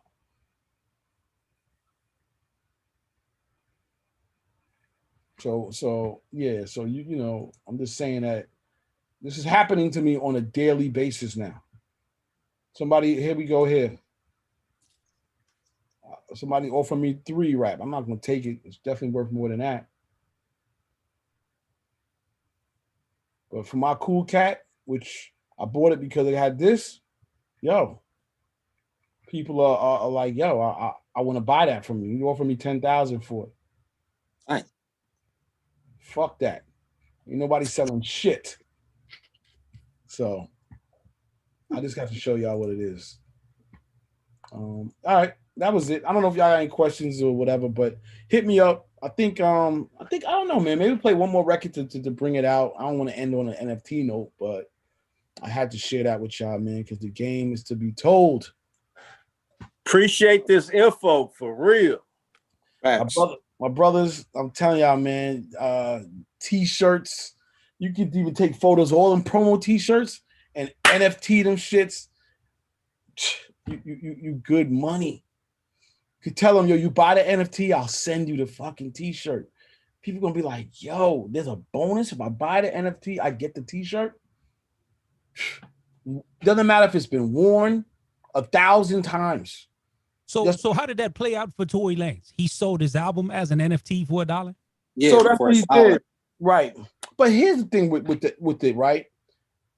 There's a lot of price and media manipulation. He did, and it was cool, but he didn't get the million sales like that. What they did was they used a token, and the company bought it themselves. Like back in the day when the label would buy his own albums and shit. But regardless, it's still a genius play because he's not really giving up anything. It's like Kanye going to the stadium and saying, yo, I'm going to charge everybody $40 to get in here to listen to this album. And they walk away and they don't have the album, right? They get the NFT, right? But you and I, we can all still go and listen to the joint the same way. They have an special version of it, which is dope. But what I'm saying is he didn't have to do any heavy lifting for that. He just made more money for himself, which is a win. There's no loss in that, so and I think that's gonna, you're gonna see a lot more because we're like still in this new space, meaning like the use cases for this stuff, they are not like clear yet. People are just trying things and doing things and it's working for them. You know what I mean? Some things are working, some things aren't, but people are just trying. They're like, oh, let me try to do this, or let me try to NFT that, or let me do this and that. And it's working for them, you know what I mean? Or it's not. But I think there's a big future in it, and it all has not been figured out. So like CL, I got quite a few, I'm a collector of a lot of different things, you know what I'm saying? And I know I got a few things. Let's just say this. I know I had it as a kid. My parents didn't let me play it a lot, but I still have it in the box. And I'm talking about like ColecoVision with cartridges and games. So something like products. I don't know how physical products. I know that people have. What would happen in your case, how you could do it, is you can create you can get a certificate, right? Or you can get like a digital certificate for the ColecoVision, like that. This is like, let's say you reached out to Nintendo and you gotta had Nintendo mail you a certificate, right? Or you told them to email you a digital certificate for this ColecoVision, and it had the serial number on it and it had whatever else on it, right? And they sent you that via email or whatever. You can then take that certificate, because that is a one-of-one certificate. That's official. There's only one. You can take your certificate, go to OpenSea, mint the certificate, and AKA turn it into an NFT. And you could say there's only one of these. And if you want to buy or have this ColecoVision, I'm going to sell it with this NFT. I put this NFT up for whatever. Let's say you want to put it up for 1 ETH, which is $3,200. They would have to spend $3,200 to buy the certificate, and then you would either meet them or mail them the ColecoVision in a box. So anything. All right. So anything like actually physical, you would have to probably go through those steps. Get a certificate. Yeah, because you can't really mint a physical item itself, but you can mint something that's connected to the physical item that authenticates that item. It makes it, it's authentic. We know this is actually what it is. It's not no, Asian ripoff of it. It's the actual thing, you can do that. Yeah, I know a lot of people that, collects a lot of different things, and certain things are rare. Certain things might be one-off, or it's hard to get, hard to find, and people like to collect. So, yeah. And there are other platforms. I only use OpenSea because it's like the biggest one, but you got Rareable, which is another one. Rareable looks like this. I'm just gonna quickly show y'all some of this shit. Rareable looks like this. This is another one. And again, this is all new shit. So I know it, I understand what Raymond's saying. It's like it is a lot to take in. When I'll be honest with you, this has been a couple of years learning lesson for me. I'm still trying to figure it out. But these are all of the sellers and buyers. Because the thing that gets me, bro, is like, who's buying this shit? You know what I'm saying? Like that's my thing. Because this feels like it's the new digital art gallery, right? It is. But it's like who, I get it. It's a collectible thing, whatever. But that's why I just trip. You know what I mean? This seems like niche buyers, if you will. It's so funny because, this is a global thing. Yeah. This has nothing to do with the United States. There are people in parts of Asia. There are people in all over the world buying NFTs. That is why the shit is blowing up. Foundation's another one that's really good. And again, they do bids here. So, a lot of times they're like, oh, okay, we're going to do we'll start this at 12 noon. We'll end at 12 midnight, or we'll end tomorrow at 12, and people will bid on it. Yeah, but you can go through this and check all of this shit out, man, because it's a lot to take in. But once you start getting into it, and once you buy one and see that shit start to mature, you're gonna lose your shit, because you're gonna be like, yo, this shit, I should have been doing this shit a long fucking time ago. Should have been doing this a long time ago. So yeah, you'll see. I mean, this is digital art. That's all it is. It's digital art. Some of them are 3D like this. A lot of them are 2D. But these got certifications of authenticity, right? The person who mints it and makes it, yes. Okay, because that's my thing. Because I was listening to another discussion. They're like, who the fuck's to say you just don't screen fucking record some shit and now that's yours? They're 100% authentic because of this. So this is the reason why. I don't know if I can see it here. Let me go back to OpenSea. What the hell is OpenSea? Where was I at? Hold on, I'm gonna have to change back to OpenSea. But I want you to see that, because that's a good question. How do you know? The reason how you know is this. You click on this. Hold on. I'm sorry. Let me just let's do this new share. So this is on OpenSea again. The reason how I know is because I can see the Ethereum address. Oh shit. Let me see if it's gonna let me see it. If it does not have an Ethereum address on it, that's the NFT part of it. Where the heck is it at? All of these are connected. They have a digital, what do you call it? A digital. One second, let me see. Like a barcode, security code, whatever. Exactly. It's called. It has an Ethereum address on it. I'm trying to see if it's going to show it to me. Okay.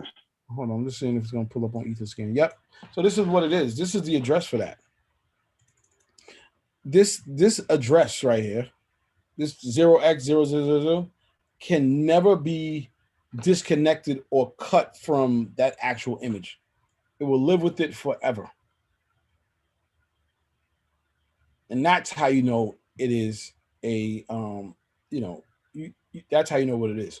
Now, this particular item we're looking at is ridiculous. It's worth, I can't believe this shit, 27, wait, no, this can't be right.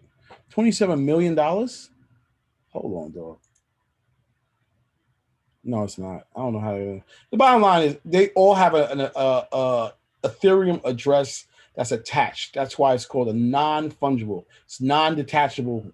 It's non-fungible. Fungible means it can be broken up. So Bitcoin itself can be broken up in hundreds and hundreds of pieces, right?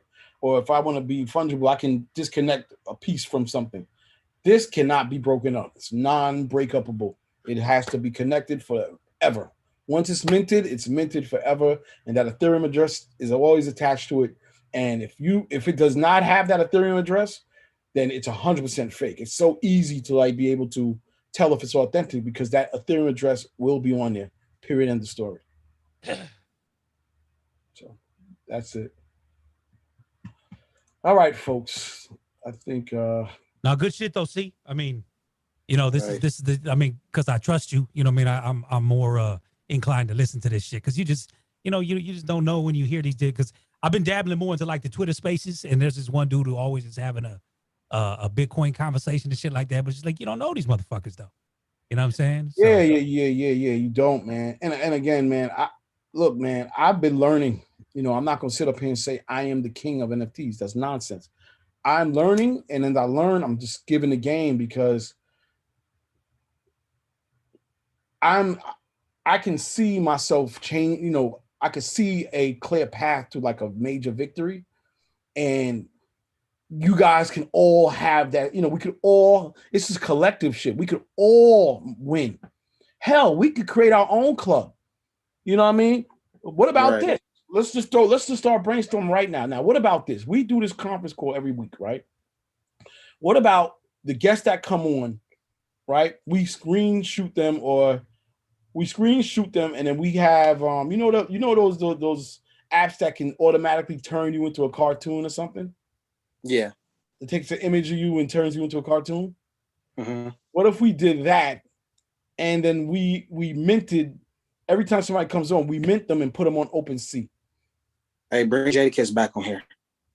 Yo, we could even freaking go back and take the screenshot of somebody, and we just like, this is the new Music Wednesdays NFT collection. Yeah, right. Facts. What I'm telling you is that we could put whatever price we want to it, and when one goes, they're gonna just start going. And what's gonna happen is the more and more it goes, because the thing about an NFT is that we sell it first, right? So you make like 100% of the profit when you first sell it. But now somebody else buys it, they own it. But because we minted it and we were the originators of it, if they sell it, let's say they sell it now for double the price, we will make 10% of the sale of the NFT for eternity. So let's say somebody else buys it for them and they bought it for 100 times the price. We get 10% of the sale of the NFT forever. So if somebody sells something for $1 million, we get 10% of that 100K. Off. Yeah. It goes right into your and every time it sells, right? And every time it sells. Oh my God. That's correct. So like almost like a royalty. It's a lifetime It's a lifetime royalty. Which you could pass on to your kids, the whole nine, whatever, I would assume, right? Of course. And again, generational wealth. So we're talking about smart contracts. So this is where people are like, well, what's a smart contract really mean? What a smart contract means is that it's a contract that's on a blockchain, but what it means is that Legend, your Ethereum wallet address, right? Mm-hmm. Lux is a Ethereum wallet address. Swerve, Diana, James Brown, Raymond T, Devin, and me. All of our Ethereum addresses will be in the contract, and it will say that, like, if there's 10 people, all 10 of us get 10% of the 10%. So, and it goes right into your wallet. There's none of this. Yo, it's gonna go to this person, and then they're gonna break you off. You know, now you got to chase them down. Yo, crypto does not work like that. It is 100% transparent business. Nobody holds your money. What the agreement is the agreement, and it's put into a smart contract. And the Ethereum that's made goes right into that address. Nobody has to call anybody, and as soon as the sale is done, the money goes. As soon as the sale is done, the Ethereum, the money goes right into your address. Dope. Hey, one of the cartoon apps, I just put it in the what do you call it, the chat. But yeah, okay. Man, this is serious right here. This is how I'm just saying. This is community economics. It is. I'm just saying, I threw that out there as an idea that is so fucking easy and real for us to do. And that's the thing. A lot of times, this stuff, because it's so, it's so unknown. Again, I've been racking my head since that fucking that conference I went to, and I'm telling you, I was overwhelmed by it. I was overwhelmed down there, bro. I was overwhelmed. So I'm just starting to understand, to take, somebody help me take a step back and look at it with some clarity, like with some fucking, because down there you got people that are doing like serious stuff, and they talk a certain language that I'm not familiar with, you know what I mean? So it's very complex to me, but it's not complex. If you look at it through different lenses. Talking about the expo? No, I'm talking about the Bitcoin 2021 and shitcoin 2021. Oh. When I went down to Miami for that shit, man, yo, bro, I'm gonna tell y'all, man, it was so much shit going on. But again, it was so much that it overloaded me, and I was like, I don't know where to start. But now I'm starting to see how simple this thing can be. And good business is always simple. You know what I mean? We can literally say, hey, as a part of coming on this show, we're gonna do an exclusive NFT. That's one of the terms. We're gonna screenshot you. We're gonna do we're gonna do you're part of the New Music Wednesdays NFT collection, and we require you to follow us, and we're gonna mint it, and we give you a percentage, and we take a percentage, and that's that. Boom, boom. I mean, we can literally begin to put that shit together. Yeah, man. Hey, we're checking, fams. I got to roll. So much love to everybody in the room. Dope shit though, see? Dope shit though, man. Like I said, all this shit always piques my interest. It's just really, really got to quit bullshitting and just do it. You know what I mean? And it has to be something that's, the one thing about this, you have to own it. You do have to, you can't take other people's shit and sell it. Yeah. You actually has to be yours. You know what I mean? But I'm just tripping out. Like I animated my logos. So could I create that into a fucking NFT? You know what I'm saying? Like, of course you can. Yeah. See, that's what I'm saying. Just little shit like that. Like I was gonna ask you, because I got helicopter video over Qualcomm Stadium, which got demolished. You know what I'm saying? So it's like that probably would mean something to somebody who's like a sports collector or some shit like that. You feel me? Like that's what I was asking about the video. You know what I mean? I got, I'm gonna look more into the video NFTs, because because the gift thing sounds correct. Because what I envision out of all of this is like the same way painting is on a wall. This is gonna turn into a digital frame on a wall that this will just be, which kind of I've already seen, but I feel like that's gonna be where this takes off people will be able to show off their shit in a gallery and be like, these are all my NFTs and shit. That's that's physical.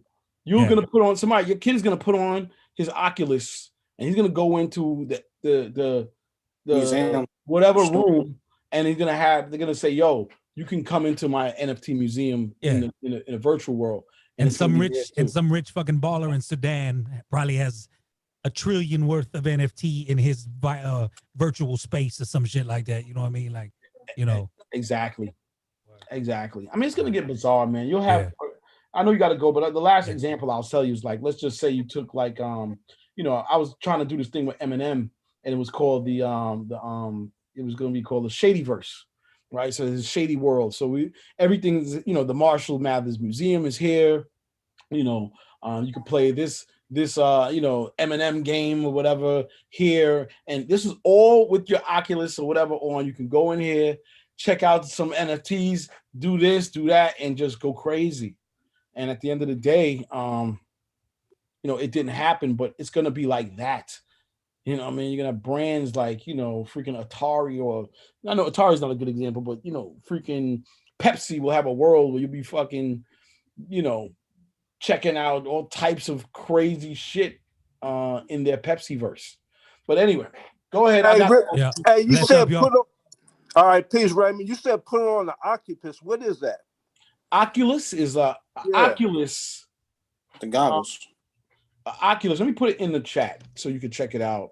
But Oculus is Facebook's how do I say, virtual reality video game system. All right, so that's what an Oculus is. Facebook got that now too, because I knew Google had it as well. Well, they probably do. I mean, people are built. That's what I'm saying. Everybody's gonna be building all this type of shit. Man, y'all gotta understand. Like, this is all future, and now. So it's really now, but it's where the rest, everybody else will catch up later on. But if you look, this is what an Oculus looks like, or whatever. I can also share it. Because I've been going to the Magic Trade Show for probably like 6 or 7 years. And I remember when they first came out with these, we put it on, but you was able to go into this world and like draw, like create dresses or create outfits and stuff, and like have it in your own store. So this is what I'm trying to tell y'all. Look at this picture here.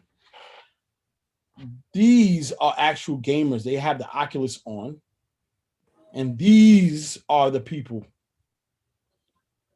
So we could all have an Oculus set on.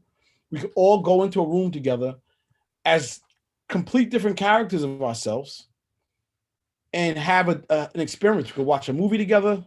We can do a conference call. We can go walk around the damn world. All of this shit in the background is fake.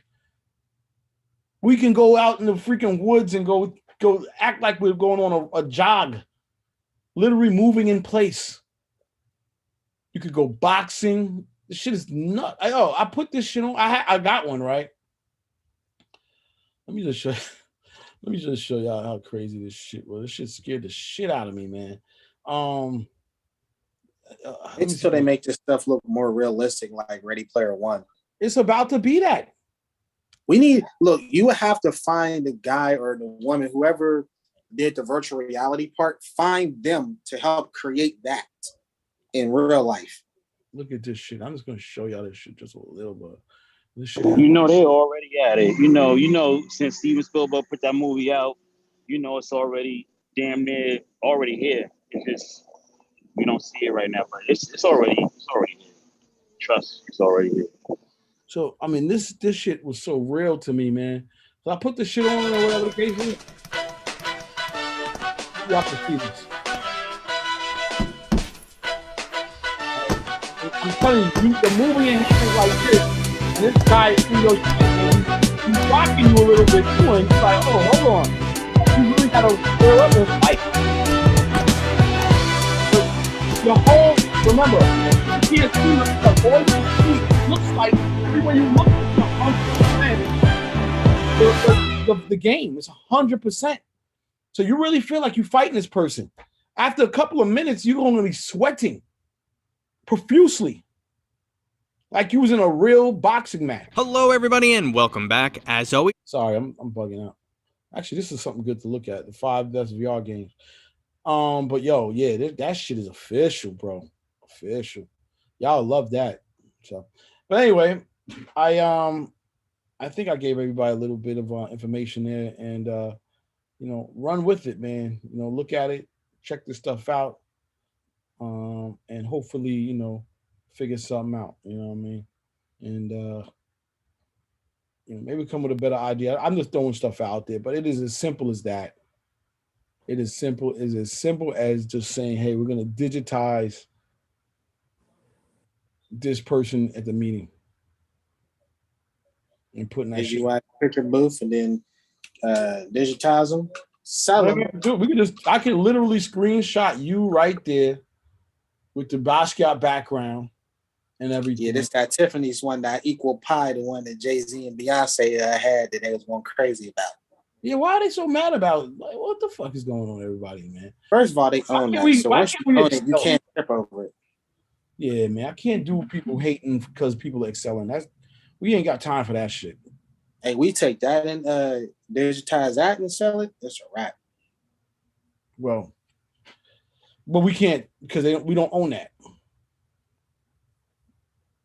We can't. We can't take their thing and sell it. We can't do that. It would have to be something that's they can. So how we do it with the people? Is it because we're interviewing them? Well, because we're telling them like, yo, you're coming on our platform, and you tell them up front what you're doing, what you want to do, and if they agree to it, then you do it. But I can't just take like, if you drew a painting, I can't just be like, oh, I'm gonna take a picture of Legends painting and I'm gonna sell it. You know what I mean? Question: what happened if somebody painted that picture? That's still not theirs. Well, if they painted something, they can mint it, yes, but they would have to get the permission of the person they paint. Does that make sense? Yeah, so you can paint a picture of Ye, add whatever you want to it, but you couldn't go back and then try to digitize that and then sell it. You can paint a picture of Kanye because you can paint a picture of Kanye and not say it is even Kanye. That is like free art, that's free spirited, like, I'm drawing something, right? And I can sell it, right? As an NFT, it's probably worth more if Kanye co-signs it or does something. It's going to be worth more. But it's just like, Banksy runs around and draws crazy shit in certain places. You can do the same thing. Wait till Ye get a hold of this. It's all right. He's already on it. You can't. I thought he was on it because he moved to Wyoming. Wyoming is the #1 crypto rule state in America. It has the most lenient rules on cryptocurrency more than any other state in the United States. Second is Florida. I'm going out there next week. Well, yeah, Miami's like popping right now. But okay. I feel like this was a good call today. Yeah. We'll be back next week. Love everybody. Stay safe. If you got questions, hit me up. You already know. Bet. All right, y'all.